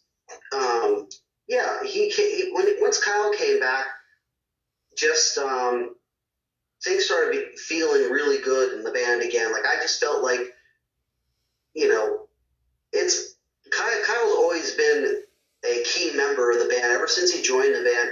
He just really there's just a magic when we play together. The respect that we have for each other, it just worked. Just something is really special about it. So it was really great to have him back towards the tail end of Infernal Storm touring, and then to do the Blasphemy album with him. And that's one of the reasons why the Blasphemy album is one of my favorites, is because I felt like, okay, I'm back home where I'm supposed. This is like why I play in Incantation, why I do this. That going to practice and just jamming with Kyle and just feeling the metal and just writing songs and just having input and just doing things in a really jam room friends, just having a good time writing music. The whole experience for the Blasphemy album was so just important, and just that was probably the point that I really grew up properly, where I really appreciated working with somebody like Kyle, and also it made me look back and realize that maybe some of the decisions I made in the past or whatever, I should have maybe done differently and different. Like, it was just a really reflective time for me, because once you go and you jam with somebody that you really didn't want to leave in the first place, and then he comes back and everything just feels right again, it makes really appreciate it. Because I was really bummed out because Infernal Storm is like, fuck, we did really great with Diabolical Conquest. Infernal Storm was okay, did good, but I just wasn't feeling like, for me that time I was starting to think like, I don't know. I mean, I was even actually around Infernal Storm time. I was even playing guitar for Immolation on tour and stuff, and I was touring with them, and I was having a fucking blast, and I'm touring with my own band. I'm just like, I don't know. I mean, I love it, and I love playing the songs, but I wasn't you weren't feeling the family. It was getting weird, it just wasn't right. So it was like, once Kyle got back, everything was great, and I'm so happy, to have worked with Kyle for as long as I have. Some reason we just work together. We both deal with, all of our craziness and all of our issues that we both have. We both, when it comes down to being good friends and being,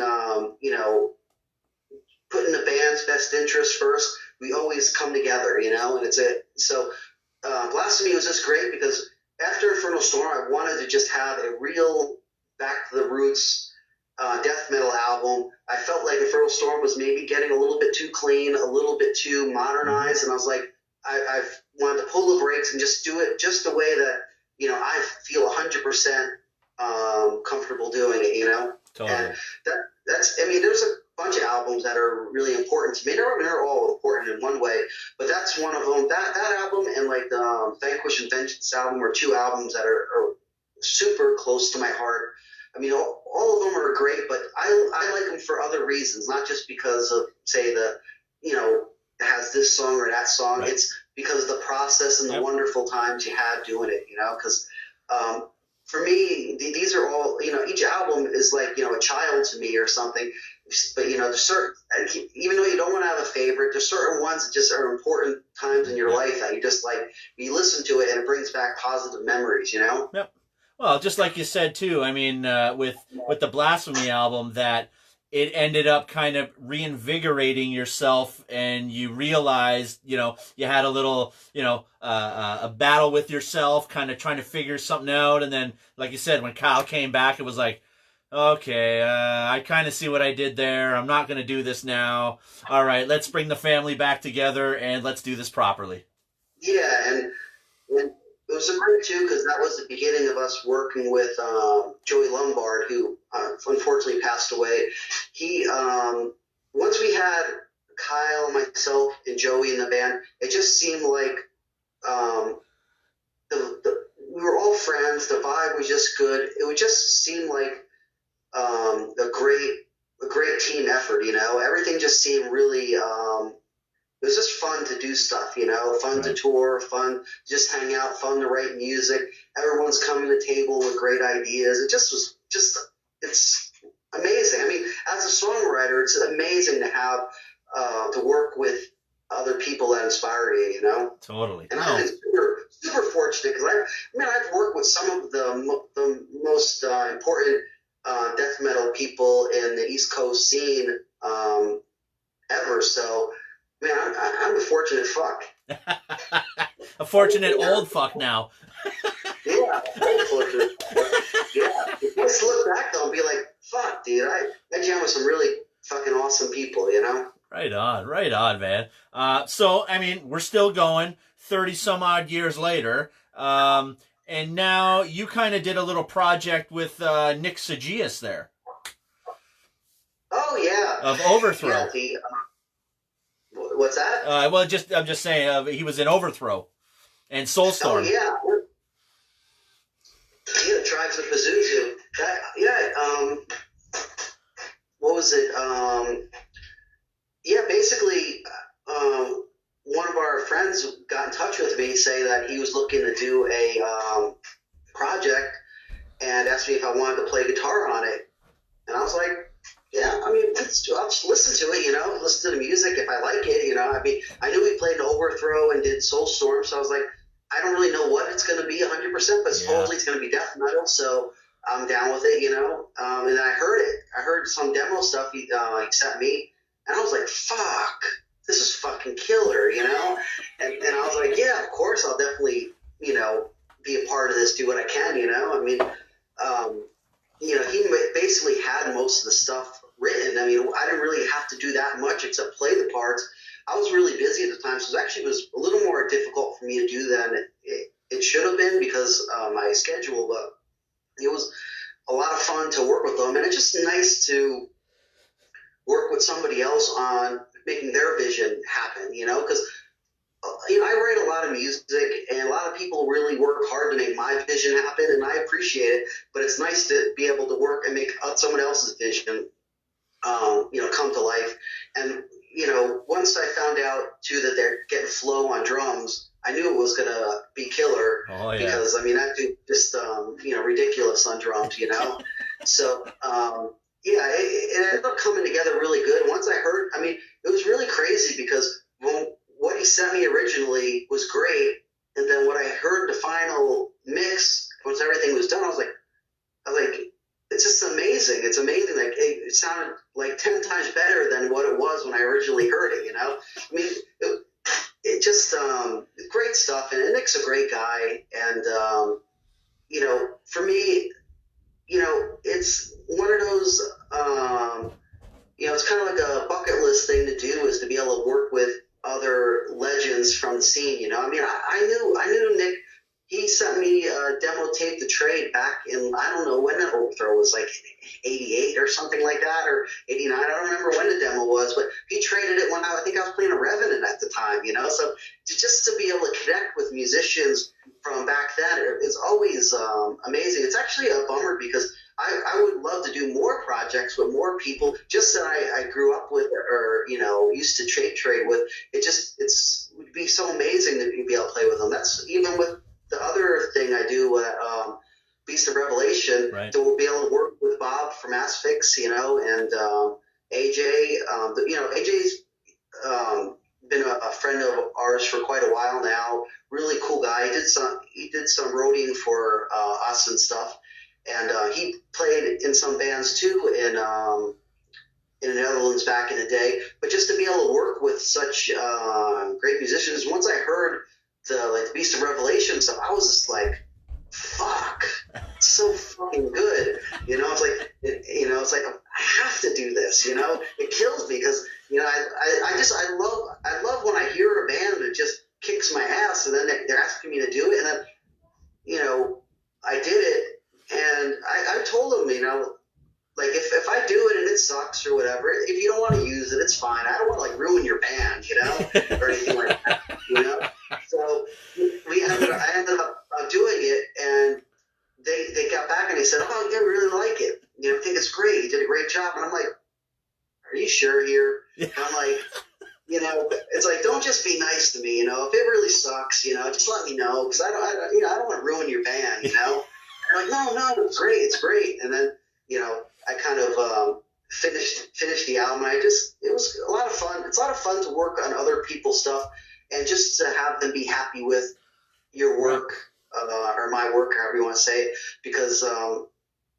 I've had, it's difficult. I concentrate so much on the music that I do that it's nice to do something where it's not so, okay, it's, I could be a band member and not be a primary songwriter. I don't have to worry. I know these guys are going to write some killer stuff. All I need to do is, show up and just have some fun and play some metal, you know? Totally. And it's nice to just break out of your shell and join somebody else's shell sometimes. Yeah. Oh, yeah. I mean, it's good. For me, it's great to do some stuff that's different, too, than what I've been doing with Incan. I mean, I love playing in Incan. It's everything to me. But it's nice to jam on other people's stuff, play stuff in a little different way, or, do stuff just a different way than I would normally do it. Because, I mean, I love metal and I love playing music. So it's like, it's fun to do, play other people's stuff, Oh, totally. I don't want to keep you too long. I mean, and like I said, man, there's a million stories that we could talk about, but I want to leave a lot of that for the documentary with the interviews that we did with you already. So, I mean, with all this shit that's going on, I'm assuming you're staying busy writing some riffs and doing some stuff in the background, I guess? Yeah, pretty much. I've been busy the whole time.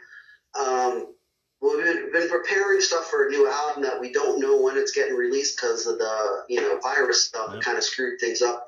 So we have an album that's actually done and like ready to go, but we don't know when it's going to happen for sure. We're working on that. And then I also already took off this time anyway to work on new material for Incan, because after we finished the last album, I felt extra motivated, and just, I don't know, for some reason I really wanted to write more stuff, and so we've been, between myself and Chuck, we've been writing a lot of new material over the last couple of months. So we have a whole bunch of like new songs that are not going to be out for who knows how long, but, and then also you have a few other little projects that I've been working on for, like, it's scary how long I've been working on. Like, I think I had a shot at Jack Daniels with Paul Speckman from Master. I think it was in 2012, and we said we're gonna do a song together sometime, because we talked about this since like the mid '90s. And I was like, no, we're gonna do it this time. This was in 2013. It's 2020 now, and I'm finally trying to get back in the swing of things, getting that recorded. Because I mean, we got most of it recorded. I just never got a chance to finish my parts because of the touring and stuff. Right. And then I had the Trice Pazuzu thing happen, and the Beast of Revelation, and I kept getting put back, so I have a little bit of time to get that done too, which would be really fun for me, because I'm a big Master, Funeral Bitch, and Death Strike fan. Yeah. So, for me to be able to do something with Paul from Master is one of my bucket list things too. Just yeah, I remember listening to that Death Strike demo on the way to Revenant practice back in it must have been 87, 88 or something like that, and it was just so inspiring. I mean, it's great when I listen to all those old demos that I used to listen to on the way to practice for Revenant and stuff. It brings back such amazing memories. There's such great stuff back then. I mean, another one I really like an old demo is the Pap Smear demo. I don't know if you ever heard that. Was it Fear and Loathing, or I forget what it was, but that's a great demo. That song Die Killing, and that's a bunch of great ones. And then also what was the other one I was thinking? And the Canadian band Soothsayer, the Be Real Terrorist. Yeah. That one I remember jamming. I love that demo. That and the Sadist Death the Posers demo.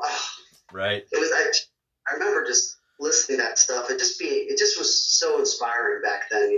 I've been hearing. I think there's a little birdie saying something about some Soothsayer re-releases coming up. Oh, I hope so. It was such a bummer because I love the Be a Real Terrorist demo, but man, I don't like their album, that Have a Nice Day or whatever it was. I was so bummed. It was 1988. It was. They were playing at the Spectrum in Montreal. It was Dead Brain Cells, Soothsayer, and Groupie Aardvark. Oh wow! And I went to visit my friend Zaz up there.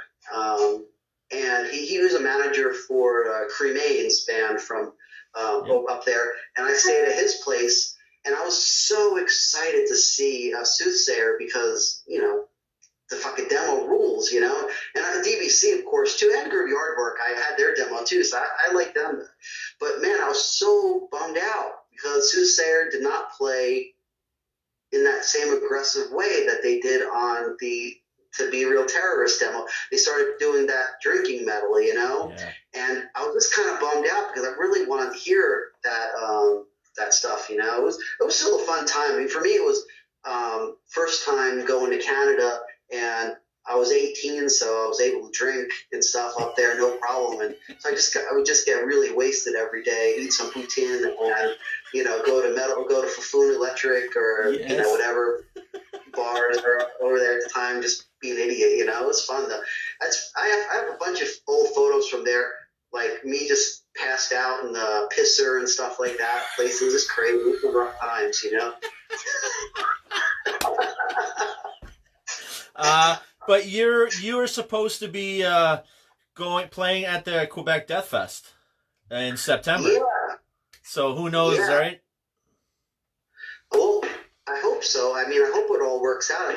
I'm not feeling optimistic just because things don't seem like they're going in the right direction where something like that's going to be able to happen, I hope so, though. I mean, I love playing in Montreal, anywhere in Canada. It's always a lot of fun.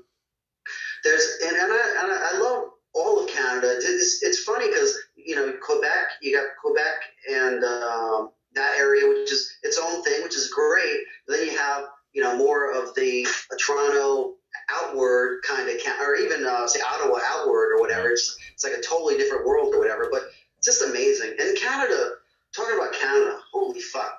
Canada has so many amazing bands. I mean, I was really big into the Montreal bands. One of my favorite thrash bands ever is Aggression from Canada. Oh, right. That album, and that the unreleased, so back then, it was just, you listen to it and you just want to tell everybody, fuck you. It was so great. They're from BC, I think, right? British Columbia. I think they're from British Columbia, right? Now they are. Originally, they're from Montreal. Oh, okay. They're originally, but the Montreal scene was great. I mean, you had so many bigger bands like Voivod, which are amazing. Yeah. Soothsayer. You had what was it? Cremains. I can't even think. There was Dead Brain Cells. Damnation. Smurf Attack demo. Dude, that is so heavy. That's just like, it sounds like a caveman. Perfect. I mean, that's exactly what I wanted to hear. I wanted to hear a recording of just a caveman hitting things over with his mallet. That's what that demo is. Great. And but just that whole scene was amazing. And then, Toronto, I mean, you had bands like Sacrifice, fucking Slaughter, Razor. Yeah. I mean, it's just phenomenal bands. And then, out in BC too is great.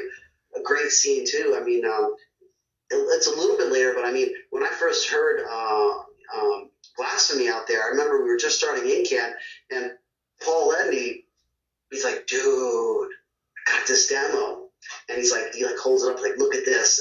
And it's a Blasphemy demo, He's like, dude, this is sick, dude. It's so sick. And I just remember him playing it, and we just heard that, and we're just like, fuck, it's so amazing, So, yeah, just Canada definitely has a lot of really great bands, and we always have a fun time, just a good vibe, a good friendly vibe, playing shows, just hanging out. I mean, Aggression is now out in BC now, and we always have a blast hanging out with those guys. We go to house parties and stuff with them, and just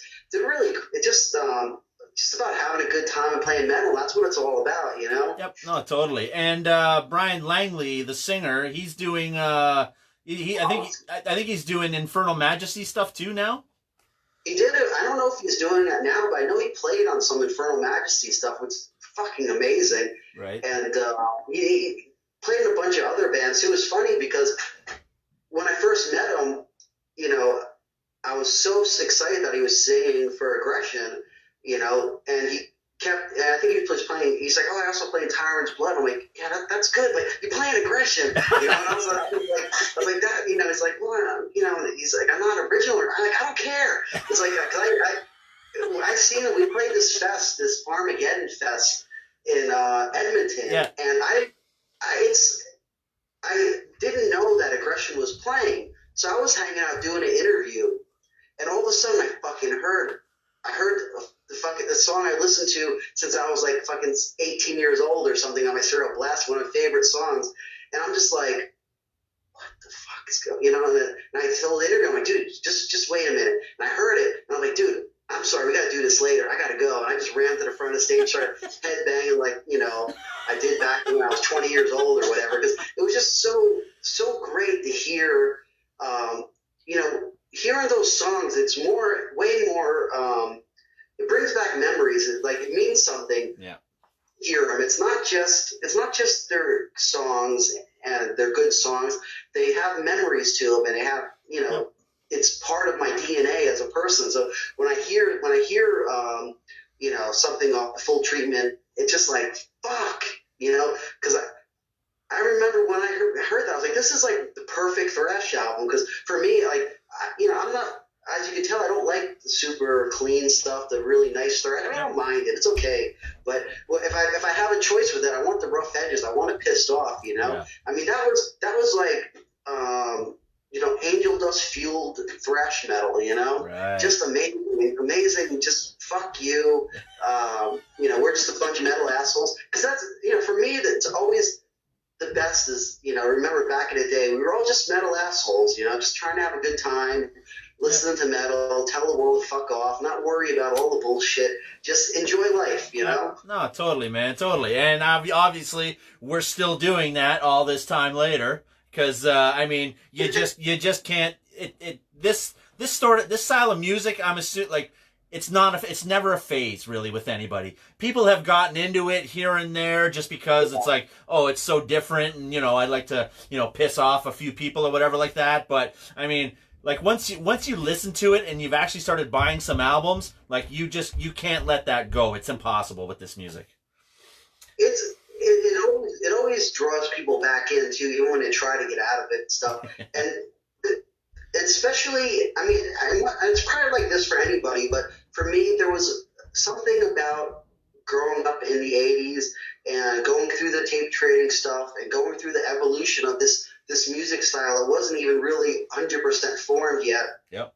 And being a part of that, there's a connection that we have with, all these bands from that era that is just something really magical, and just it's just great to look back on. I mean, it's just great. I mean, I'll hang out with, Bob and Ross from Immolation, Alex and stuff.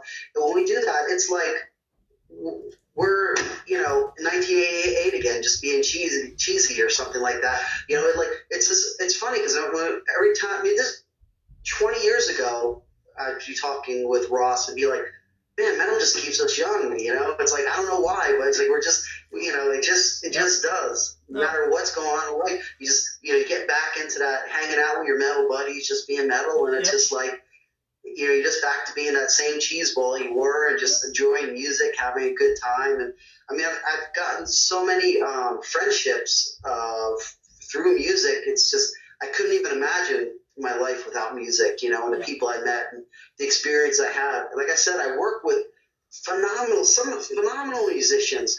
I mean, people way above my grade as far as playing wise goes, or talent and stuff. I've been so fortunate, you know, and it's all because of fucking music. I don't get it, but it's been a wonderful thing in my life, and I'm grateful every day. And even now, every day I get to play music, I get to play live, I get to go to a show, hang out with friends, meet people that either are fans or meet people just.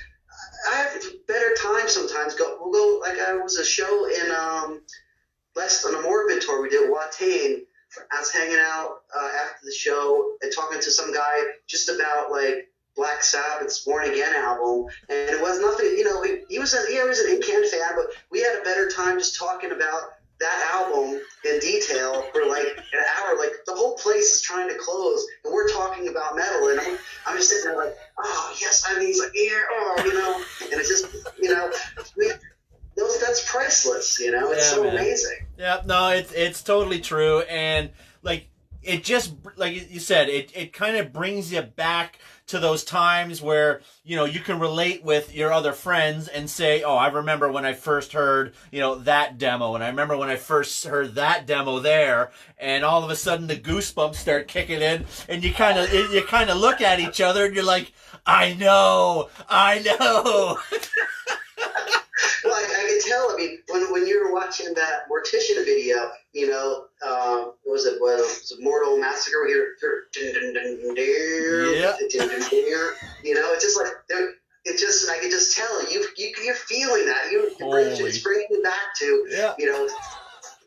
I'm getting the goosebumps, man. Yeah, and it's amazing too, because I remember, you know, it's like I just knew, like at practice when Will came up with that riff, I was just like, wow, that's a monster. I mean, it's nothing. It just but it's genius. It's absolutely genius. That feeling you get when you play it, you know, just to be up there and to play that riff and just to feel that power, being like, it's just like, it's such an amazing feeling, and just to see how people react to that, it's just like, fuck, you know? Yeah, it's, man. It's an amazing thing. And it's the same for all metal, pretty much, or punk rock or hardcore or whatever. It gives you those feelings, and it gives you that bond with somebody else that you don't even know, but you know, you can look at each other across the bar, and you both know, like, oh, that riff's coming. You know, we're best friends now. Exactly, I know. Yeah. Beautiful. Memories, Well, thank you very much, John, man. It's been a fucking blast once again, and yeah, man. Any last words for everybody before we sign off here?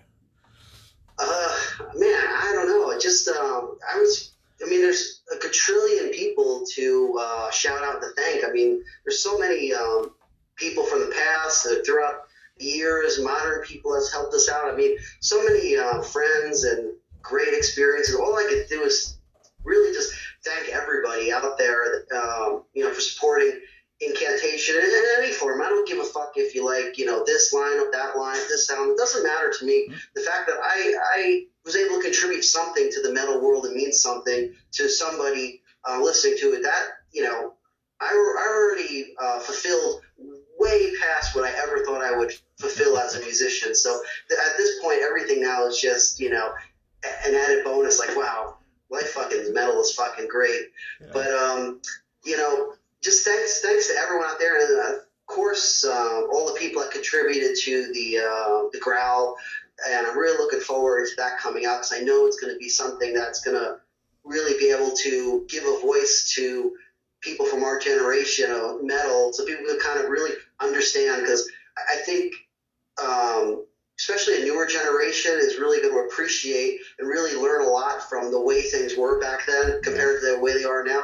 And for people like us that were there, it's just going to be an awesome ride through memory lane, because it was an amazing time for metal. It was just like, man, this coming out, it's killer album, it's just killer demo, killer whatever, you know, this band just played live, like, you're watching a band play live, and then you're like, this is the heaviest thing ever, and the next band comes out, it's heavier than them, and you're like, you know? For sure, man, for sure. Also, Phil from Rabid Dog also says, hey, what's up? He's watching on the other end. I look forward to seeing you guys next time we play in the area, you know? It's always good to see you guys. And also, anybody out there who's watched this, you can always come up and say what's up. I'd love to hang out and just chill and have a good time, talk about metal or whatever, you know? That's what we do. When we're at a show, it's our time to get away from how sucky the real world is and just enjoy simple things in life, just some crushing metal, you know? That's it. Crushing metal. Fucking A. Well, thank you very much, John, man. And we'll definitely be chatting, and hopefully some of the t-shirts will make their way to your house soon, because they are on order, but obviously with all this shit, suppliers aren't getting this and that. And so. You know, one thing too is you've had some amazing guests too. I know I'm just babbling, but I mean, having Ed Varsity on, I think was really cool. I mean, he's an absolute legend of the scene. I mean, he's been part of it way back when, the Book of Armageddon and his record labels of him and Joe Pupo. Yeah. I remember you know, Enrique, you know, having Roy on. I mean, I can tell you millions of stories hanging out with Roy. I mean, I used to stop by freaking Kearney, New Jersey before going to shows all the time, because, you know, we just go, you know, we went to so many shows together back in the day with Roy Fox. I mean, it was just great memories. Yeah, like I said, Enrique, you know, he used to play with Sadistic Intent. Yeah. That was really awesome.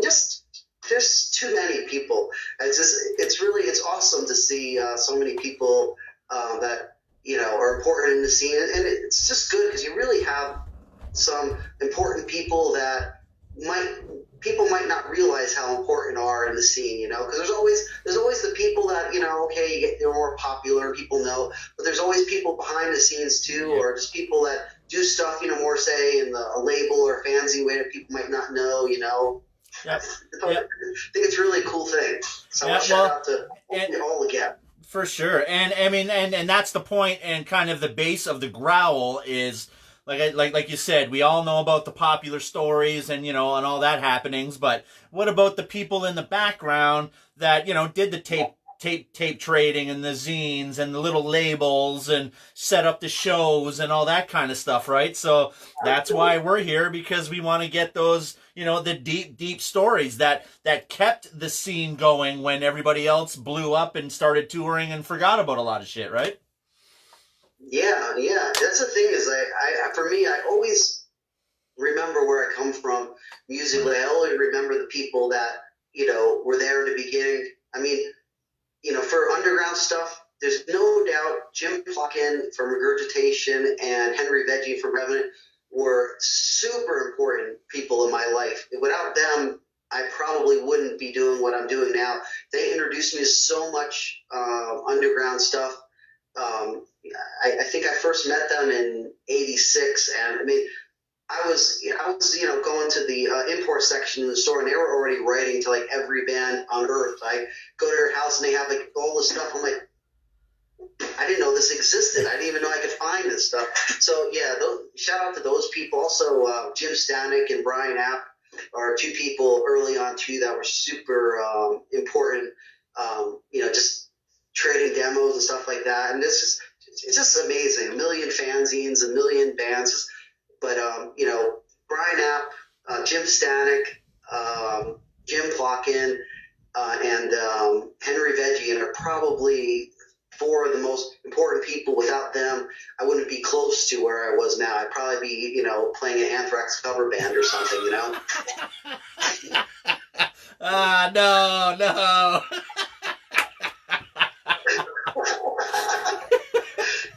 the mosh, you know? Yeah. Well, John, thank you very much, man. And yeah, look, like I said, man, let's keep in contact. We got a lot of shit to talk about still, and we got a lot of projects to do, and hopefully September in Quebec is still a go. So we'll see. Hope so, yeah. Hope so. And also shout out to Cardiac Arrest. It's great you're wearing their shirt. They're an amazing band too. When I first seen them play, I was just like, holy fuck. Yeah. I was like, because I remember my friend Devendorfer was playing drums for him, and I knew him from Migos, and I didn't have high expectations, not to be mean or nothing, but I didn't have high expectations, and I seen Cardiac Arrest live, because I thought they were just maybe generic or something, and then I seen them play live, and I was like, fuck. Yeah. It was so fucking good. Them, man, Well, I can't stop thinking. that's when I seen you in Buffalo there for the when Brian Pattison brought them for the it was the one of the Day of Death fests, I believe it was, the later ones. Yeah. And you were there with Funerus. Yeah, we played with Funerus there, yeah. Yeah. Well, the Cardiac Arrest, though, such a great band, such a great band. They're terribly underrated. More people should definitely know about this band. They're really one of the greatest bands of their generation. You know, definitely. Yeah. But Chicago has amazing bands anyway. Macabre and Sign. Just too many. Yeah, too many. I gotta stop talking about metal. Another show.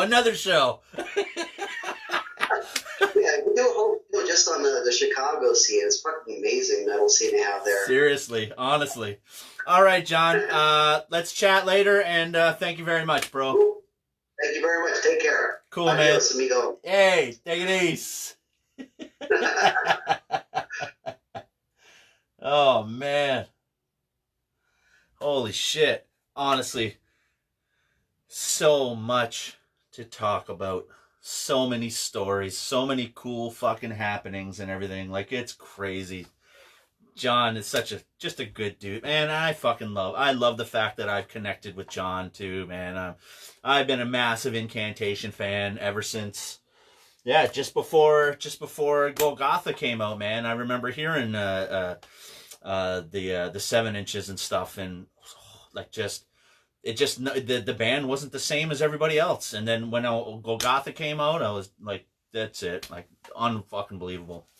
So man, that was a fantastic interview. And like I said, I wanted to touch base on other information because we've already chatted enough about the stuff that I want you guys to see in the documentary. So we're gonna leave all that information to the doc. So like I said, we're still working on it, and yada yada yada. COVID. So yeah, man, thanks for hanging out this week. These weeks kind of go fast because, you know, I'm looking forward to the next day, man. The next interview, the new information that I can hear about, and, you know, some new history and just shit that I don't know about. I don't know about anything. I don't know about everything. I know a couple things. I know the people that are involved, but I don't always know the deep stories of it all. So it's fucking awesome. It's fucking awesome. I love doing this shit, man. It just gives me the goosebumps. Just like John was saying when he was watching me watch Mortician, and I'm just like, oh, here comes the riff.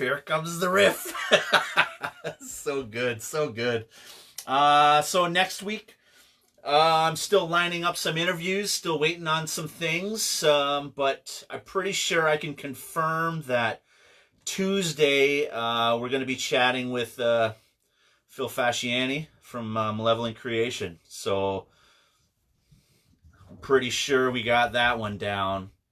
And the rest, like I said, we're just waiting for confirmation from a few other people. But yeah, let's just keep rocking and have yourselves a fantastic weekend. And please share, please like, please comment. Please do what you can to support and, you know, talk about bands, concerts, whatever, man. Share everything. Like, even if you're not going to the show, you know, click interested, just say, you know, even just comment, because once you comment, it comes up in everybody else's feeds that you're a part of, so everybody else can see what you're talking about, yada, yada, yada. If you don't already know how Facebook works, or just social media in general. So do what you can, buy, you know, download, band camps and all that, whatever, stream, whatever you can. And and like you mentioned, with cardiac arrest, hopefully we're working on trying to get a little live stream going on with those guys to play some tunes, because they're fucking awesome.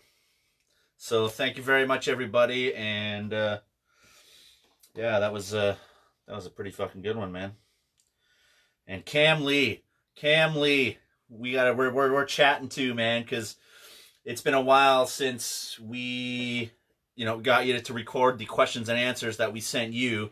Obviously, a lot has happened in between that time, so we're gonna sit down with you, and like I said, hopefully September again. Massacre comes to Quebec, Death Fest. Please fucking happen. My God, this bullshit. This is fucking killing me. So, Bill Steer. I'm trying to get fucking Bill Steer. I'm trying to get one of the Carcass guys, man. It's pretty tough. If anybody knows anybody from Carcass that, come on, man, give me some info here, guys. I'd like to chat. When is the Netflix documentary out? I wish I knew, man. I wish I knew.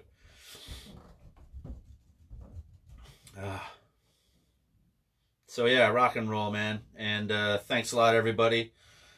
And yeah, let's figure this out and have a good weekend. Be safe, be good, and crank as much metal as you can, okay? Because it fucking rules.